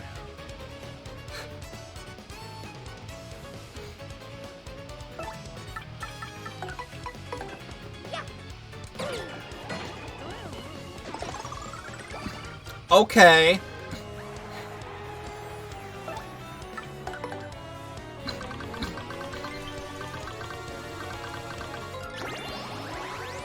At this point, just fucking do this.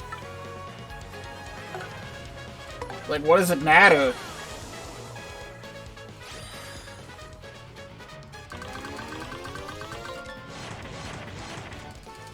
Just better Earth Tremor in every way.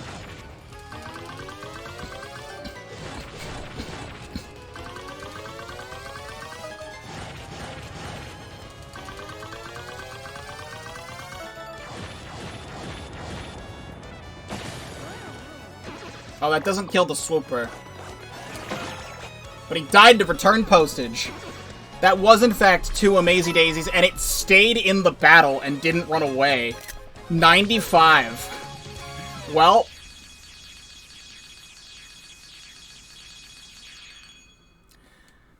I guess I'll put those other level up points into, FP.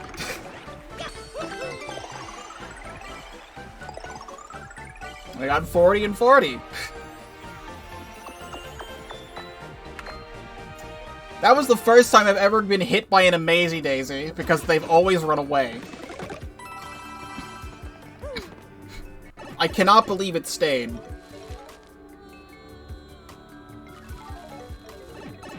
Oh, the other thing is that in Bug Fables, there's an equivalent to Amazy Daisies in that game, and after a really hard side quest, you do get an item in that game that makes Golden Enemy, that game's equivalent of the enemy, show up a lot more frequently. And I think that's a really cool use of a badge for that game.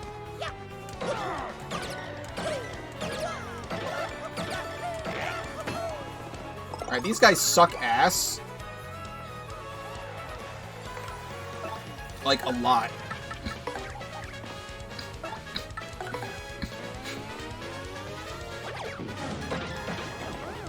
Come on.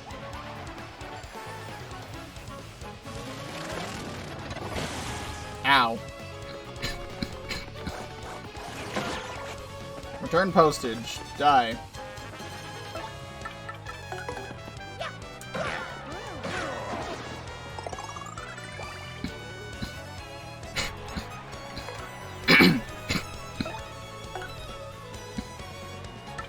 Really don't know what else to do.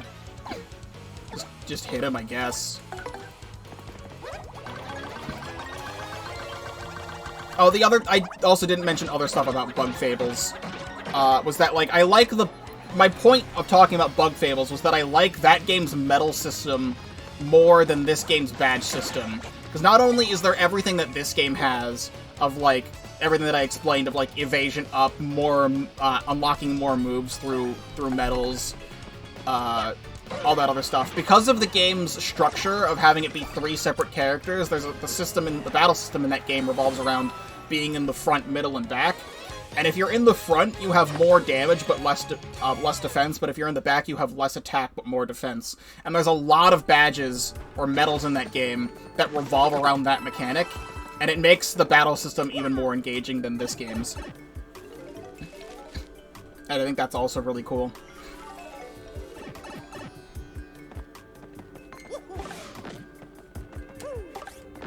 Damn it.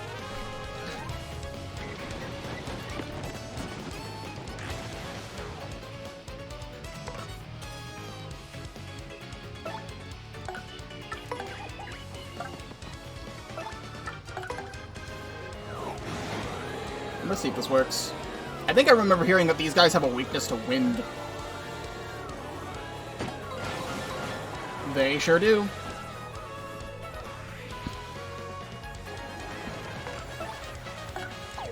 Maybe I'll just use a spin jump. No reason to not.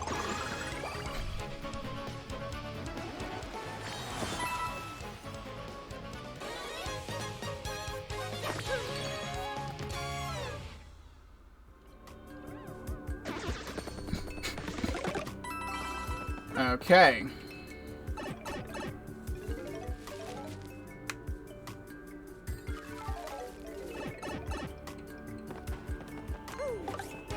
Come on, I want to land the attack. Bruh.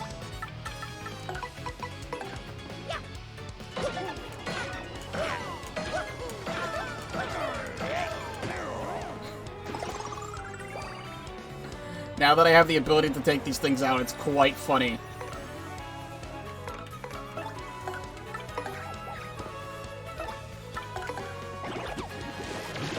Oh, come on.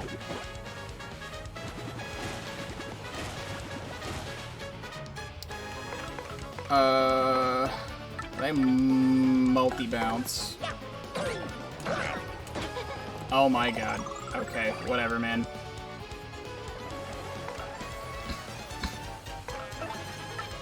No, let me do this. When else am I gonna use this?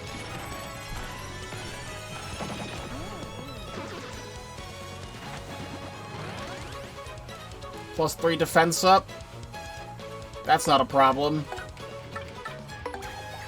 I've got someone who can handle that.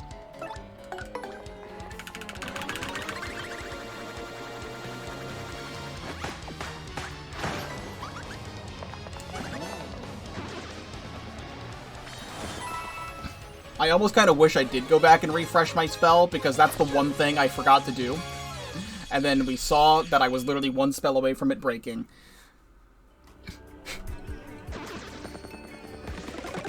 Alright, where are we? 97. We're on 98. On top of skipping 50 floors... I think that mover is new to the remake, by the way, because I don't remember that being a thing in the original. I got, 3 other movers, and we skipped, 15 more floors!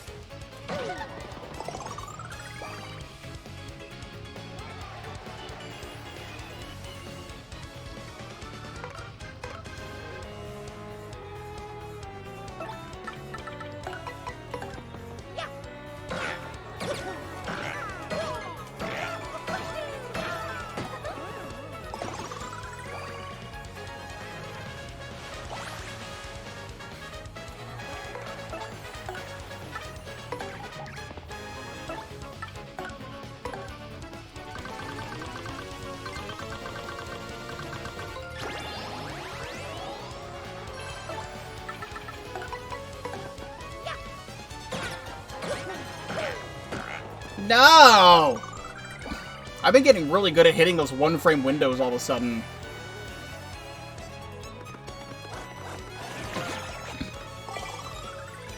all skill, no luck. I'd rather you heal. You're sting!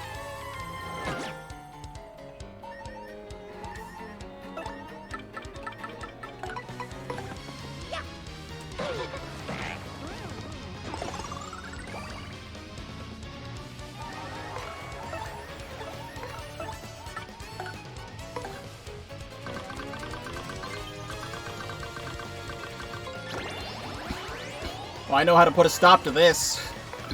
Which is, actually, I'm just gonna use Art Attack. It would be a lot simpler than using using Supernova. Like, this is gonna do the same thing.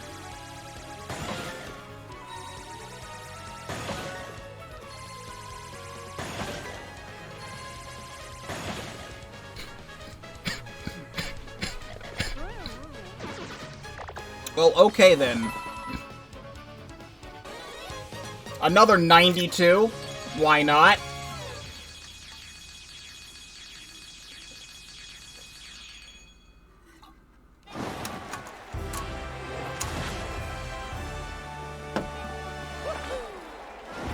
I mean, like, what do I do now?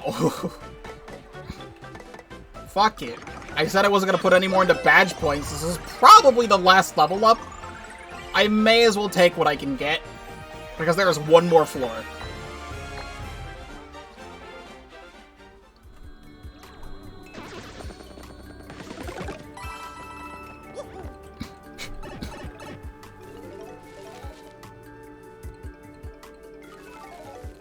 The final fight.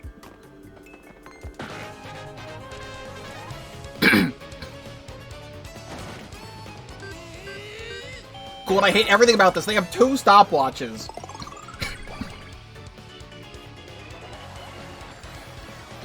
You know what? No. Fuck you. I'm not fighting 5 of you. You kidding me? I don't care if this costs all this star power. I'll get it back in the final boss. Not a problem.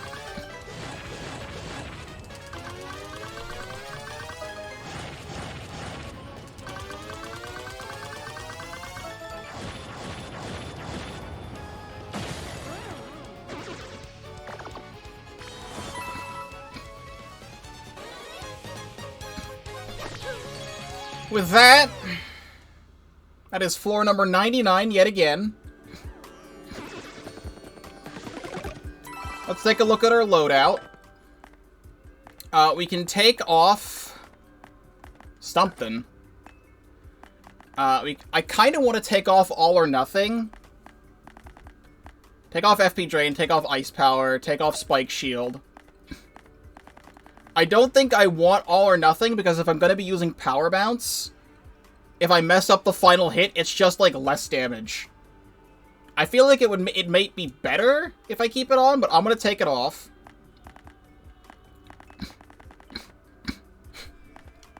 I kind of want to bring my hammer back into this, but I really like having Jumpman, because I have so much damage here. I'll put on Super Appeal just for funsies.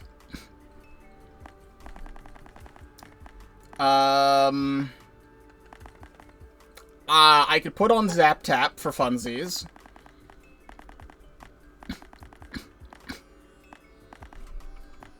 I don't know. Maybe a Defend Plus to get my defense back up. And then put charges back on, is I think what we go in with.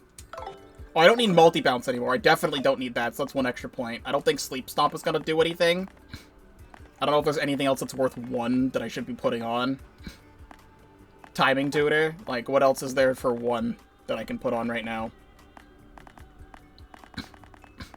I don't think this fight is going to be like Prince Mush, where I... Oh, I didn't bring the Trial Stew. I could have used that. Yeah, I still have all this stuff that I didn't end up using. I don't know. I think we're fine. Before going to this final floor, let me BRB. I actually have had a change of heart. I am gonna take off Jumpman. For the sole purpose of putting Power Smash and Piercing Blow on, because I don't know which one I'm going to want to use. Yes, that does take my attack power down just a little bit, but I think we will be okay with 2 power pluses plus P up, D down. So again, I know what this is. I know nothing about it. Because Bonetail is no longer at the end of these trials.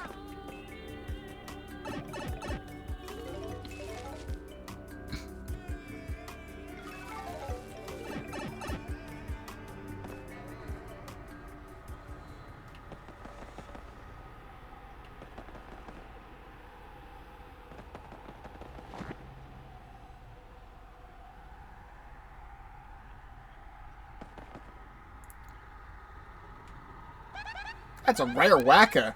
I don't think you see many of his kind anymore. Nope. You whack a Wacka, they drop a Whack-a-Bump. You can either eat those or sell them for a high price. You did hear me when I said these critters are rare, right? Just checking, because that means you should not whack them. Do you understand that? Right, Mario? Wacka-hoo, I'm Wacka. You sure traveled a long way to see me. It's kind of cramped out and dark out here, but also super quiet. Such a relaxing getaway spot. Hoo! Wacka-hoo! So the only way to get this to happen is you have to beat the Pit of 100 Trials to see and beat Bonetail. It is also required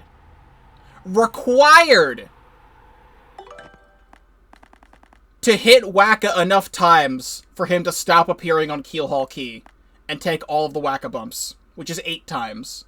It is required. I didn't want to.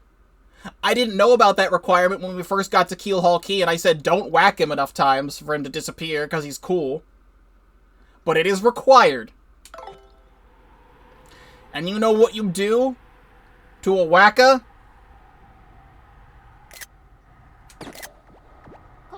Wahoo!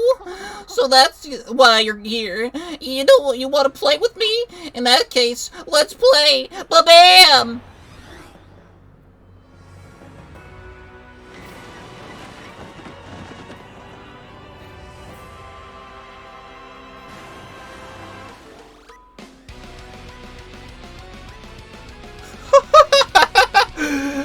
What is this theme?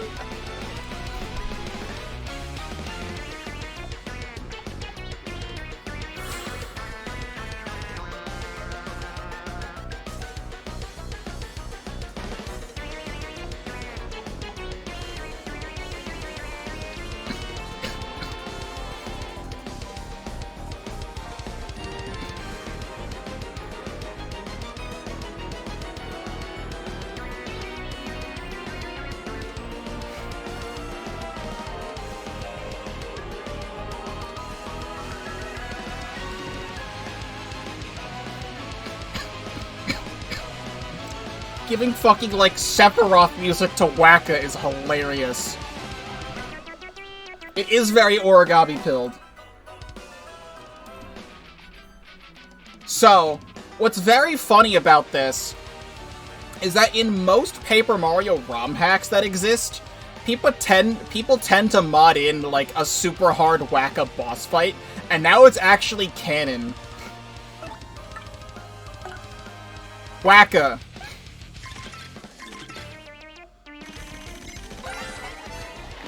That's Wacka. 108. 108, like the 108 souls that are trapped inside Spiritomb. You know, I made that Spiritomb comment as a joke, but like...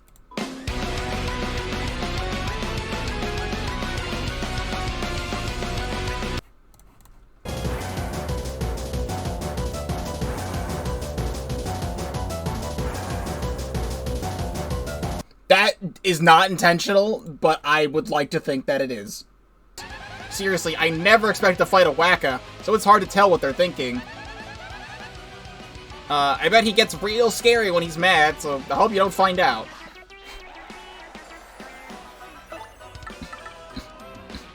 I mean, do I power bounce him? Because she says each attack is gonna spawn a thing. I think it's a direct counter to power bounce.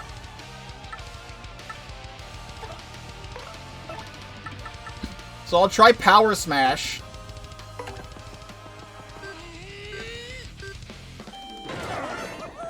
Yeah. LOL! No, wait, no, don't do that! Don't confuse Goombella either!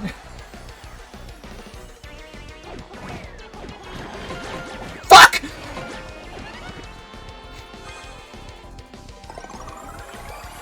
Well, there goes my second life shroom.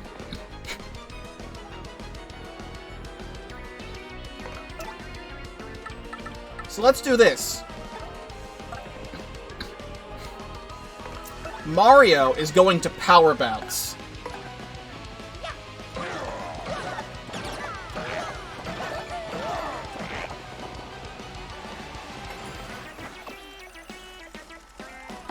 Okay, I was gonna say, if that fucking hits me. Goombella is going to use a Boo Sheet.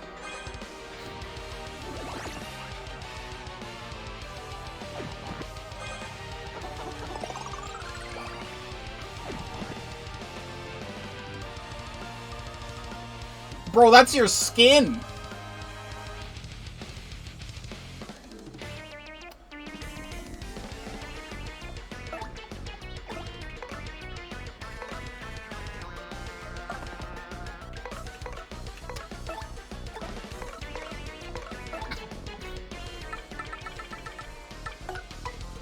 Alright, give Mario drugs.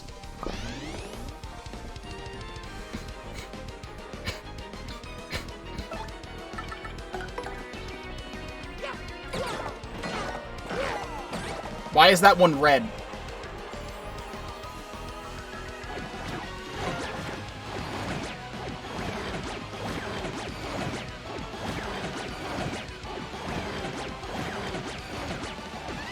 Wow, they fucking murdered her. That's awesome.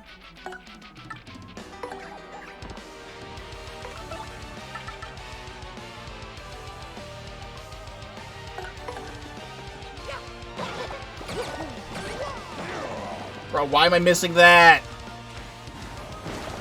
No, stop it with the stage gimmicks. Are they doing that on purpose?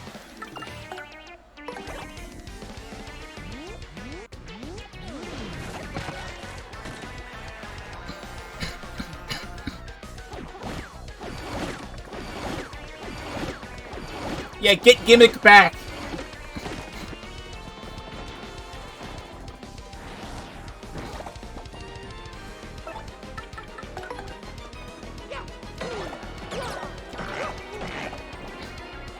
Maybe because I'm so big, I'm like missing the timing.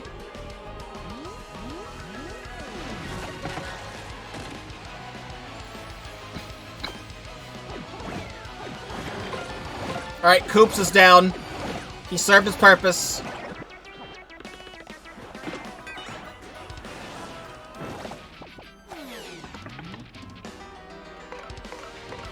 Swap party members.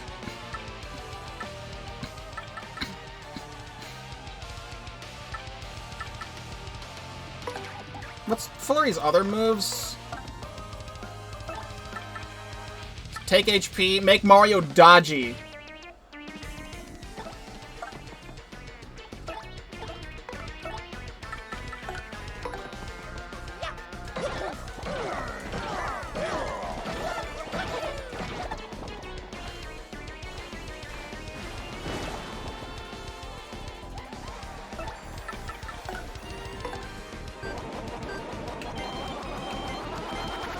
I've never used this move before, but I'll take that.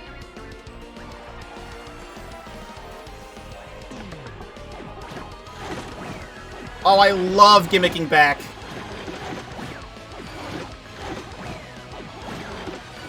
Shell Shield is insane. Ba-da-do-dip-doop. I think we might be okay.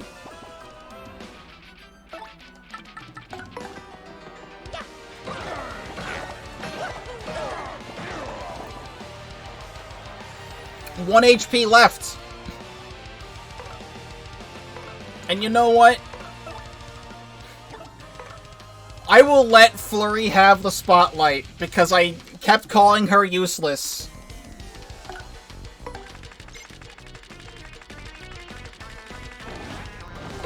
There. And that is conveniently enough for another level up. 32. I barely had to use, like, anything in my inventory for most of the pit, which I'm really surprised by. I've just stocked up so much, I guess just get to 66 just cuz.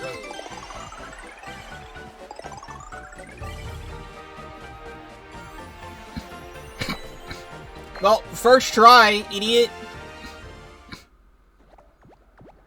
Wacka-hoo! I guess I lost. But that was fun. I hope to see you again sometime. Gold Whack-a-Bump. A shiny Whack-a-Bump obtained from Wacka. It sadly cannot be eaten.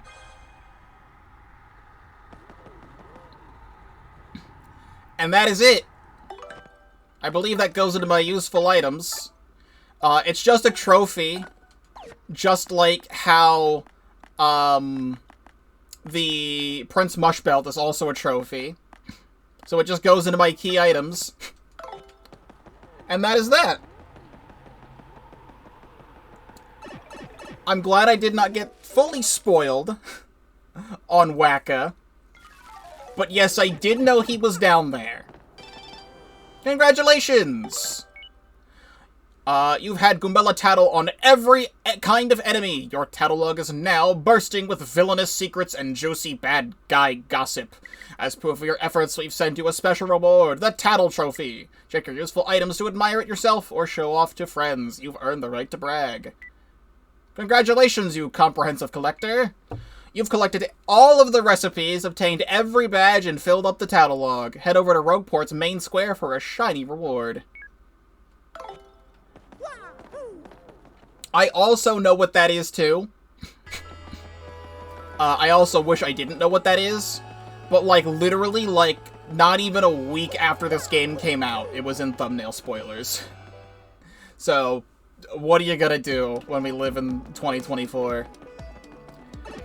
Before I go to Rogueport's main square, we actually have to turn in that trouble.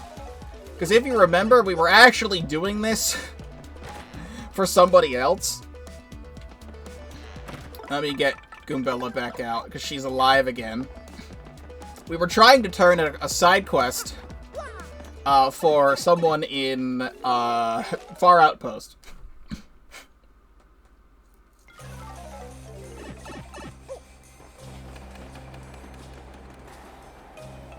So, you erased my graffiti. Shapuff! You erased it. Shabloom! I am so grateful to you. But it is not like I can confirm whether you actually erased it or not.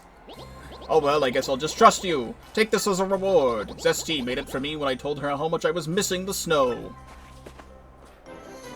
Great. I'm going to start trying to fulfill my own wish now. But you cannot tell anyone what it is. Promise me. That is now officially every trouble in the game solved. And as a true 100% reward... Am I gonna get an email for that one? Yes, no. As a true 100% reward for completing everything in the game, this remake gives you...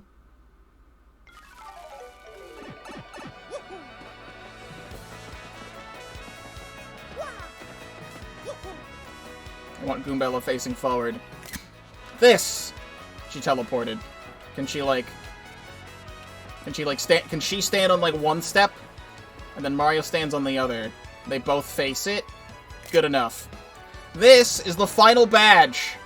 The gold medal.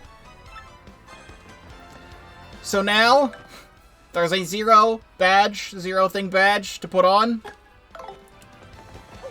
And it just makes Mario golden. Much like how Gold Mario was a thing from, like, New Super Mario Bros. 2. It's like, it's something. Just a nice little thing just to say you did everything. It's just another one of these things that you put on. Let me sort by types. I just put on just whatever. What's a thing that's worth 3?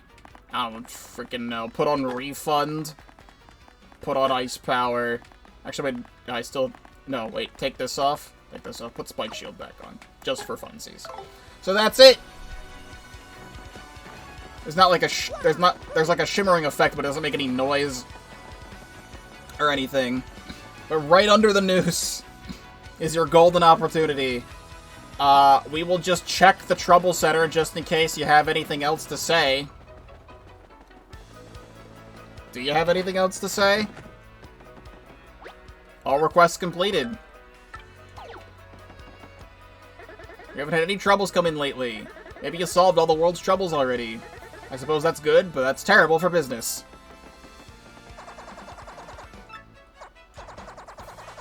That's what I normally offer, but it looks like you've already resolved everyone's troubles. Congrats, pal. I guess I don't have anything left to tell you. Well, I never used Ian Fumus in the first place. So, Professor Frankly one more time? I think I'll stay here and continue my research a little while longer. Yes, I'm fond of this place. Feel free to drop by anytime you like. What I can do is... In the sound gallery, we now have... Attacka of the Wacka.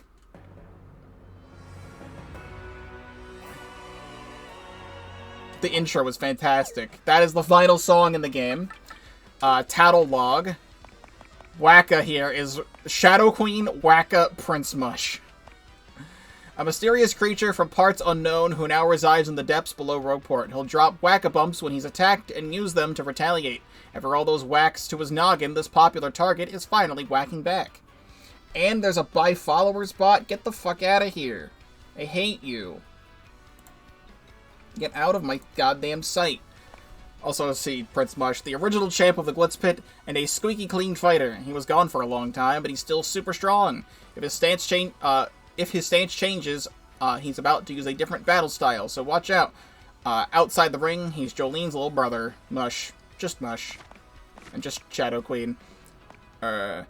Resurrected Shadow Queen, currently possessing Princess Peach's body. She has enough power to silence Grotus with a single blow. Be careful. The legendary demon who had been sealed within the Palace of Shadow for 1,000 years by the power of the Crystal Stars. She tried to cast the world into darkness, but Mario whipped her good, and now Peach is back to normal. Thank goodness. So there's actually one more thing I want to do in Paper Mario the Thousand-Year Door before we end for good. But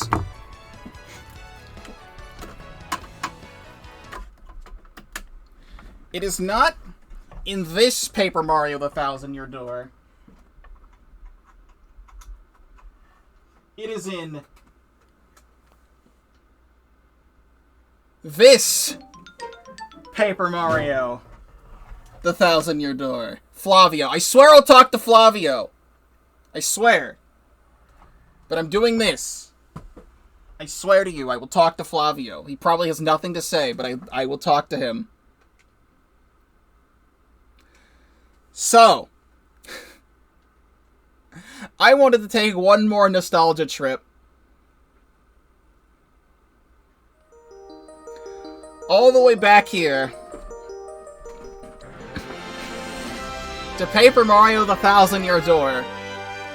The game seems to be very crusty because this is a GameCube with an adapter to output with HDMI, and it was not meant for this resolution. But, just so you guys can see, because I want to share this with you all. It is very crusty. This is my original save file. Let me know how the volume is. The volume's kind of loud for me, but I think that's because I have the volume turned up on my headphones. This is my original save file that I've had since I was 5 years old. I am now 24 and a half. This is my brother's save file. His name is Jason. You don't need to know that, but he has his name Jay here from when I was a kid.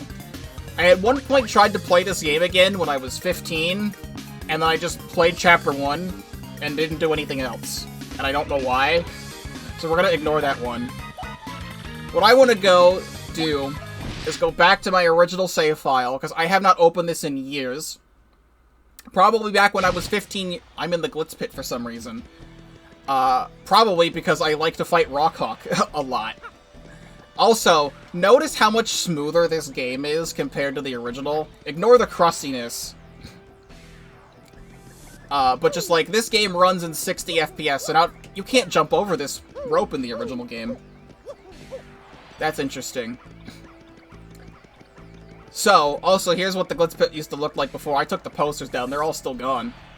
So, I am level 38. My HP is 55, my FP is 60, my BP is 54. I still have Shine Sprites, and I still have Star Pieces, which means I never turned everything in. Everyone... Flurry's not leveled up, that's funny. And Ms. Mouse is not leveled up.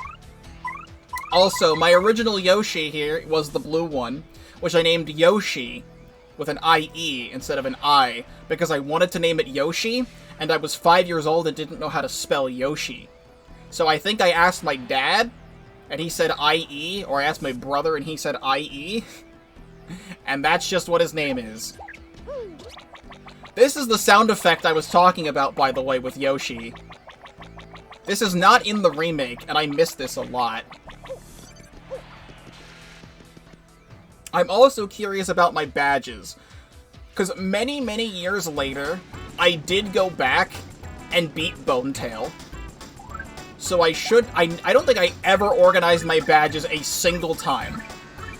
Like, these are all completely unorganized. And god, everything is so crusty. So let's do this. Sort methods, ABCs, types. Do that. So I have equipped all of these different things because the way I used to do stuff as a kid was, I just like to have a lot of different options, and that's what I prioritize. So I have Power Jump, Multi-Bounce, Sleepy Stop, 2 Soft Stomps on, Power Smash, Hammer Throw, Head Rattle, Ice Smash, Quake Hammer, Fire Drive. I have both charges equipped. I have a Power Plus on, Damage Dodge and Damage Dodge P, Last Stand and Mega Rush for some reason. Close Call, 2 Pretty Luckies, a Pretty Lucky P, Happy Heart P, HP Drain, Flower Finder, Ice Power, Spike Shield, Zap Tap. I do have Return Postage. Peekaboo for some reason. I just always had that on. Chill Out. And the Attack FX badges.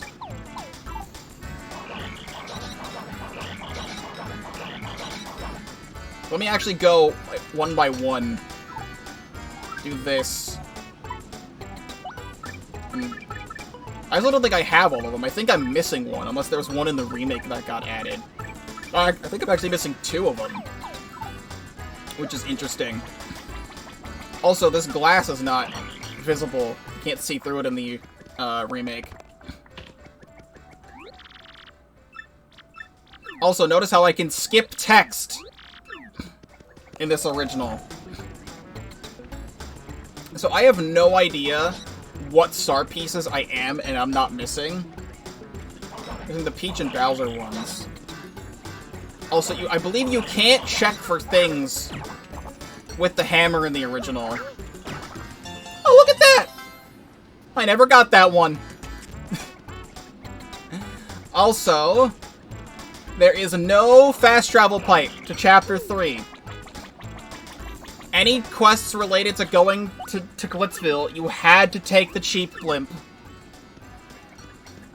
You just had to do it that way. So, I don't think I'll do it right now, but I would love to go back through this save file and finally 100% this at some point. But I'm just here to show you my childhood, because I think it would be very cool just to show you my childhood. And just reminisce on this original version. I also might know of some other star pieces I don't have. Also, this cutscene is long. Also, do I have Lucky Start? Because I remember I had told you the story. I should have it.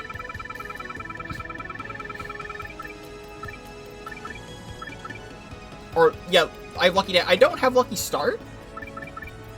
Did I do that on my second save file? My brother's save? Because it doesn't look like I have it. For some reason.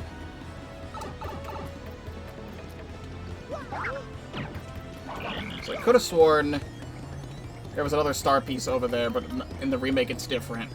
What about this one?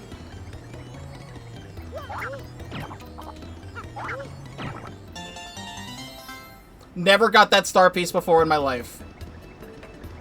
I'm rediscovering brand new things.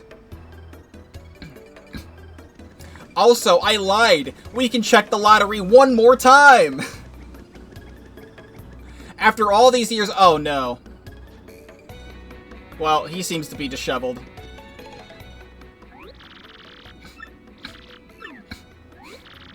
Something very unhappy has happened. You wouldn't happen to know what happened, would you? I see. Well, it happened. That's what matters. It's a very unhappy thing. There has to be foul play at the Happy Lucky Lottery. The clock has been tampered with. I don't remember when I would have tampered with the clock, but... Did I tamper with the clock? I did, yeah.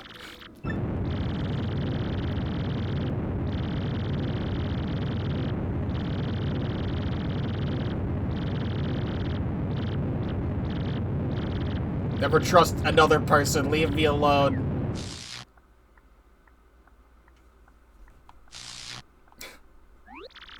I mean, if you ever do that again, I will end this game. I might. I will never do it again, I swear. I swear on all that stuff.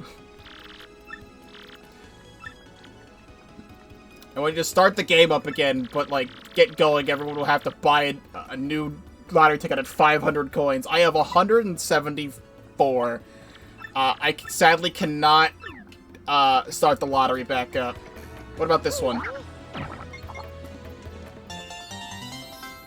Wow. What about this one? I got that one. What about this one? Got that one. What about this one? I cannot believe how much I never collected in this original game. There's a lot of star pieces I'd be missing, and I'd have to go around to everything. I totally would have gotten this one, right? Yeah, of course. What about Charlieton? I never bought this stuff from him. I don't have Timing Tutor. I don't have the Jamma Jelly or the Mega Rush or the Ultra Shroom from him. I never bought all of the Super Luigi books. So actually reading the Super Luigi books in my playthrough for the remake was the first time I ever saw that.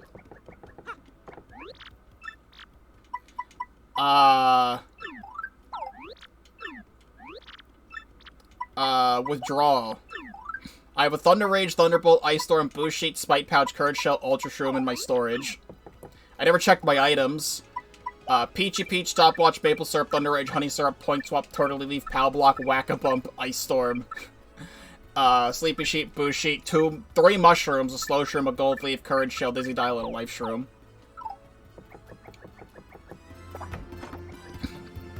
So closing and opening stuff in this remakes, or in the original, seems to be a little bit slower. Hell, I can talk to Flavio here. Because he'll have the same dialogue. Hello there, you Mario. Are you doing well? I must assume, yes? Who, me? You are asking? Well, I am now the second richest man in Rogueport. Yes, having my beautiful SS Flavian smashed to bits was not the financial boon, But do not think I regret our fabulous adventure. Perhaps you and I shall set sail again someday. Little did we know in an alternate universe that would happen. I must have read everything from Luigi. In my original playthrough, I never read Luigi's story? I read the Super Luigi book and the Waffle Kingdom letter, and I never read his story? That's criminal. Me at 5 years old should be ashamed.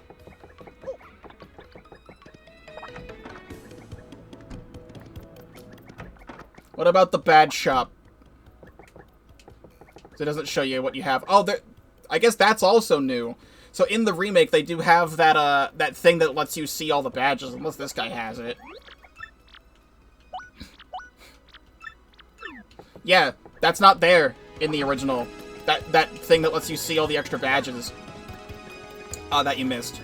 That's interesting.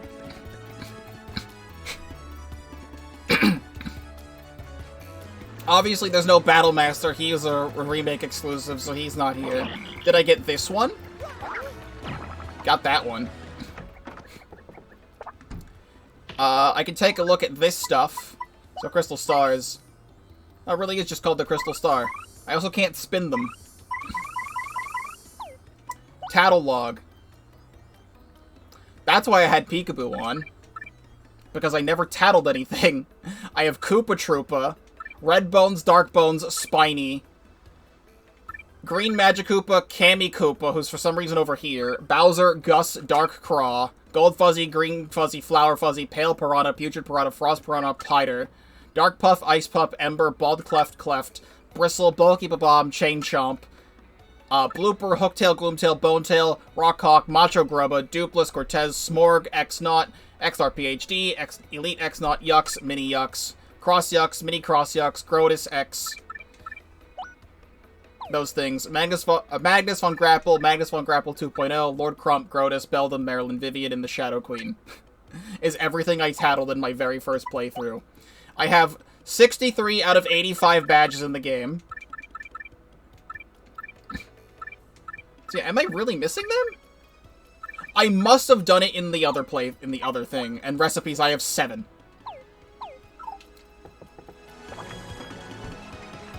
So that's interesting. In the Trouble Center, I think I did them all. So I did do every trouble in the Trouble Center in the original. I can check if I ever did this. Never got that one. I swear to you, I pressed the A button. It puts me back over here. What are you talking about?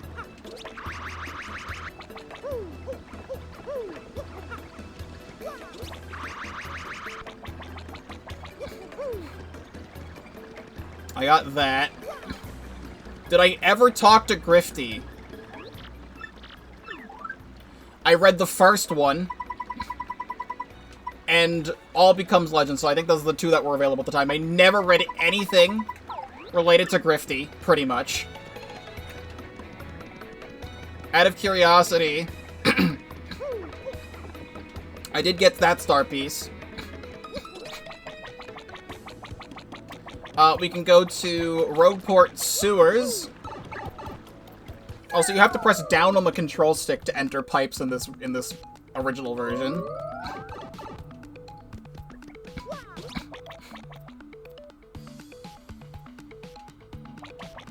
So you. I told you I never got that Shine Sprite. So Dazzle. My original plan in my playthrough was that I always wanted to get the ones that cost less first, and in my remake playthrough I got the ones that cost more first. So I never got these. Just for the hell of it. Actually, I'll get Power plus P. Because I already have a Power plus equipped. I'll get Power plus P. And I may find more to get the other one just for funsies. I highly doubt I ever talked to Wonky. Like, ever. I did get the star piece.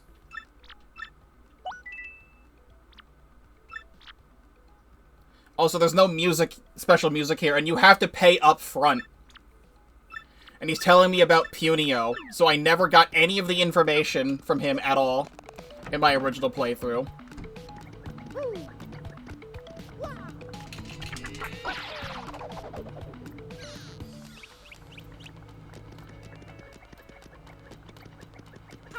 So I never, ever got this Shine Sprite before. And now I have it. I can finally upgrade Ms. Mouse and leave Flurry in the dust. Never got that star piece.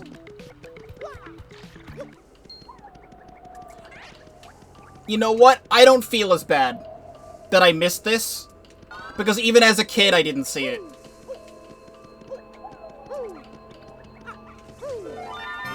Even as a kid, I didn't see it. I don't feel as bad. That one's really well hidden. Which means I'm only missing 2 more Shine Sprites. Never got this.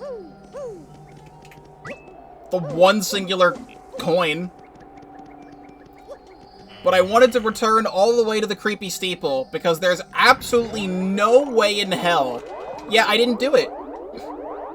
So I never got the thing. I never got this. That's just right there. I don't have an excuse for that one. I don't think the quiz boo shows up until after you do this boo. I definitely did this at one point.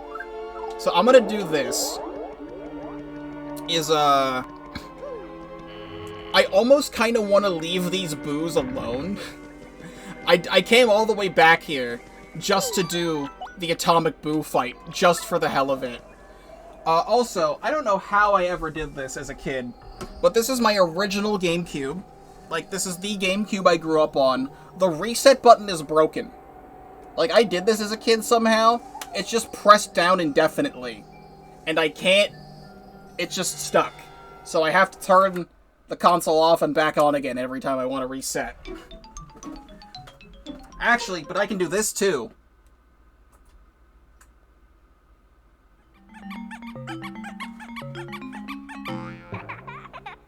Shoutouts to that Easter egg. Because I think my reasoning was that when I found out about the Atomic Boo, I didn't want to do it on my childhood save file at the time. So in this save file, my brother, when he played this game when I was a kid, he has Yoshi named Yoshi, but it's the light blue one. And this save file has a lot of stuff. A lot more different stuff. It's got double paint equipped, I don't know why. All this stuff. 2 item hogs. Timing tutor is on this one. But if I go to... Also just curious about the items. There's a whack-a-bump here, too. Lots of slow mushrooms and stuff. This one does have all of the attack FX badges.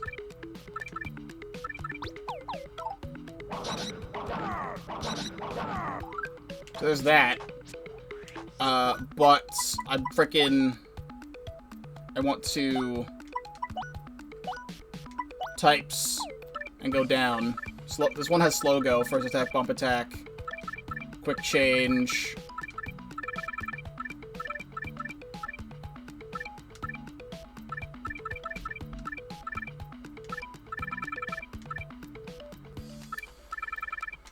You want to know what I did? What I think I did is I wanted to keep the boos the way they were in the creepy steeple on my original childhood save, but I did fight Atomic Boo, and then I reset the game. That's what I did when I was, like, a handful of years back, probably like 15, 16, or something like that, when I found out about the Atomic Boo.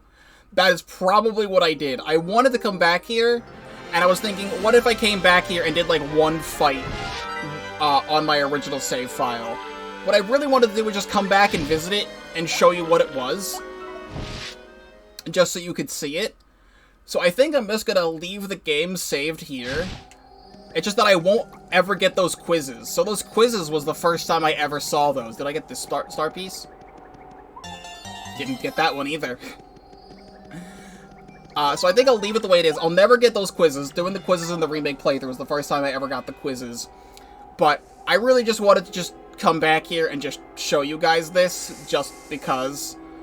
Out of everything else, all that would be missing is just random badges, all of the recipes, 2 more Shine Sprites somewhere in the world, all the rest of everything else. But, like, I had this planned, and I wanted to show this, so I can turn this back off, and we can do this, and I should still... I took out the adapter. I should still have this actually already on, so I think Mario has been sleeping here this entire time. I never hit the home button. He's just been here the whole time sleeping. Oh god, that feels so weird! Playing the original game for just a brief moment and then going back to the remake, you can see that you can feel the FPS difference. I was not bothered by the 30 FPS in this game because it's still Thousand-Year Door. And, like, it was still a great time all the way through. But goddamn, I wish this game ran at 60 FPS. The 30 is fine, but now it's messing with my eyes. But once again, one more time, everything is 100% complete. The catalog is 100% complete. We have all the crystal stars. We have every badge in the entire game. We have the entire recipe list. Everything is collected. We have all the art gallery, all the sound gallery, and all this other stuff. And I just noticed that those Amazy Daisies got me to level 35. There's not a better time to end the game than now. So, I am so incredibly happy that I have gotten to play this game for you all. I originally had plans to play Thousand-Year Door. I was going to do a Thousand-Year Door playthrough on Dolphin, like, last January. And instead of doing that, I played A Hat in Time instead. I wanted to do my replaythrough of A Hat in Time to get a full Let's Play of that out instead. So I just never got around to doing Thousand-Year Door. And then a few months later, we got this remake announced. And it was incredible. Like, you can go back and watch my reaction to how much I was literally, like, screaming and crying at the announcement for this remake. This remake has a lot of great attention to detail, and I did warm up to a lot of the remixes for this playthrough. They are very, very good. Now that I've listened to them enough, I'll probably be listening to the remixes more than the originals. Except I'll still go back to the originals for nostalgia's sake. But, this remake is very good, and I highly recommend it to anybody who wants to experience this game. It is very, very good. If you did want to play the original game on Dolphin, that's still an option. It's just that this remake just has a lot of quality of life improvements that the original does not have, with an updated translation, so that the text makes a lot more sense. I believe for the, if I remember correctly, the Sky Blue Spinies in the Pit of 100 Trials, Goombella says they throw pipes, or like the Lakitus throw pipes instead of Spinies for some reason. I don't know how they fucked that up.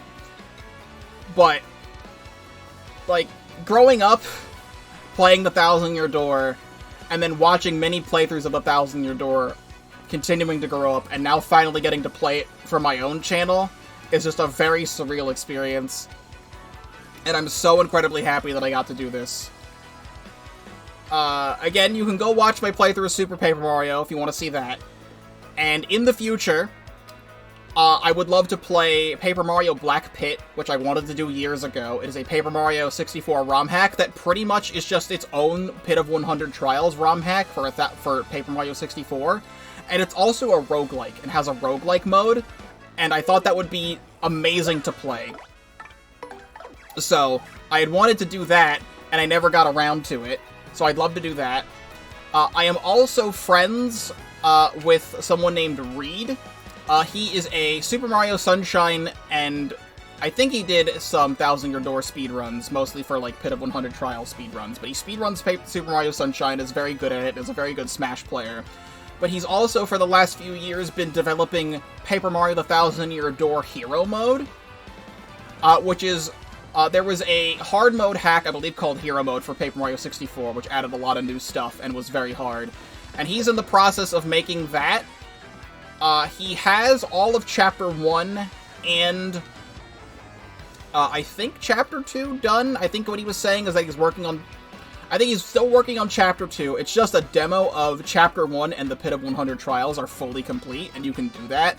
He is going to release a brand new demo at some point in the near future of Chapter 1 and Chapter 2, and I would love to check that out as, like, a long play of thing, because it's not going to be a full playthrough. Who knows when the hell he's going to finish the rest of it. He's been working on Hero Mode for years, so I don't know when the heck the full game would even be out. So, I would love to play that as well. And also, there is a mod that I talked about at some point called Paper Mario TTYD 64, which adds all of the battle mechanics and badges from this game into the original, and has also a lot of new content. I would love to play that at some point as well. Who knows when? I don't know. And then also, there was a Paper Mario the Origami King ROM hack that fully released, or like just mod that fully released, called Origami King Refolded, which adds a lot more new stuff to that game as well, and I would love to return to Origami King with that mod. I think that would be a lot of fun. Who knows when? I don't know.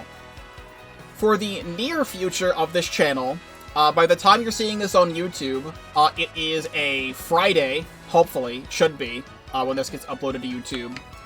If I have not already, because I'm working this week, today's Tuesday, I have Wednesday and Thursday for work this week, but Friday I am off. And Friday, the day you're seeing this on YouTube, I plan on doing my first stream of the blind playthrough to Metroid Prime 3. I did Metroid Prime 1 and 2 last year, and all the other Metroid games before, the 2D ones. I would like to do Metroid Prime 3 now that we have a confirmed release window of 2025 for Metroid Prime 4. I need to fully complete the series to, like, get up to speed. So, Metroid Prime 3 is the next thing that will be uploaded alongside all the other stuff that I upload, like PvZ content and Splatoon 3 stuff.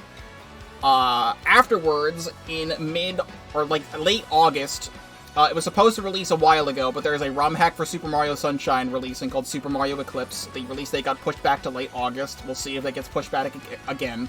But it's a full-scale, whole bunch of brand new levels and stuff to do in Super Mario Sunshine with, like, a lot of original content, and I'm really excited to play that. So that will also be in late August, early September. I will be starting that.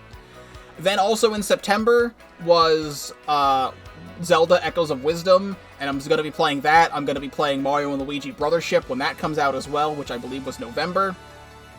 And a whole bunch of other stuff. You can watch my reaction to the recent Nintendo Direct as well for all that other stuff and things related to that. So I think that is all I have to say about Paper Mario the Thousand-Year Door, because I love to hear myself talk, and I could keep talking forever. But this was all streamed live at twitch.tv/Pokeball35. Link in the description down below. If you're not already subscribed to the YouTube channel, please do so, because I do have a lot to offer, including this full 100% playthrough of Thousand-Year Door, full 100% playthrough of I didn't like fully 100% Origami King, but that playthrough is on the channel from when that came out. It's not my favorite thing I've ever done in terms of, like, video making, but that is there. Origami King is on the channel. Check out my full 100% playthrough of Born of Bread that I did recently, my full 100% playthrough of Bug Fables: The Everlasting Sapling I did a couple years back, or anything else that it might interest you as well. And I think that's it. I think I've exhausted every single possible topic I could say at the end of this video. And this video is going to be long too, so I should probably stop speaking. Thank you all so much for watching Paper Mario the Thousand-Year Door Remake on the Nintendo Switch, and I will see you in whatever comes next.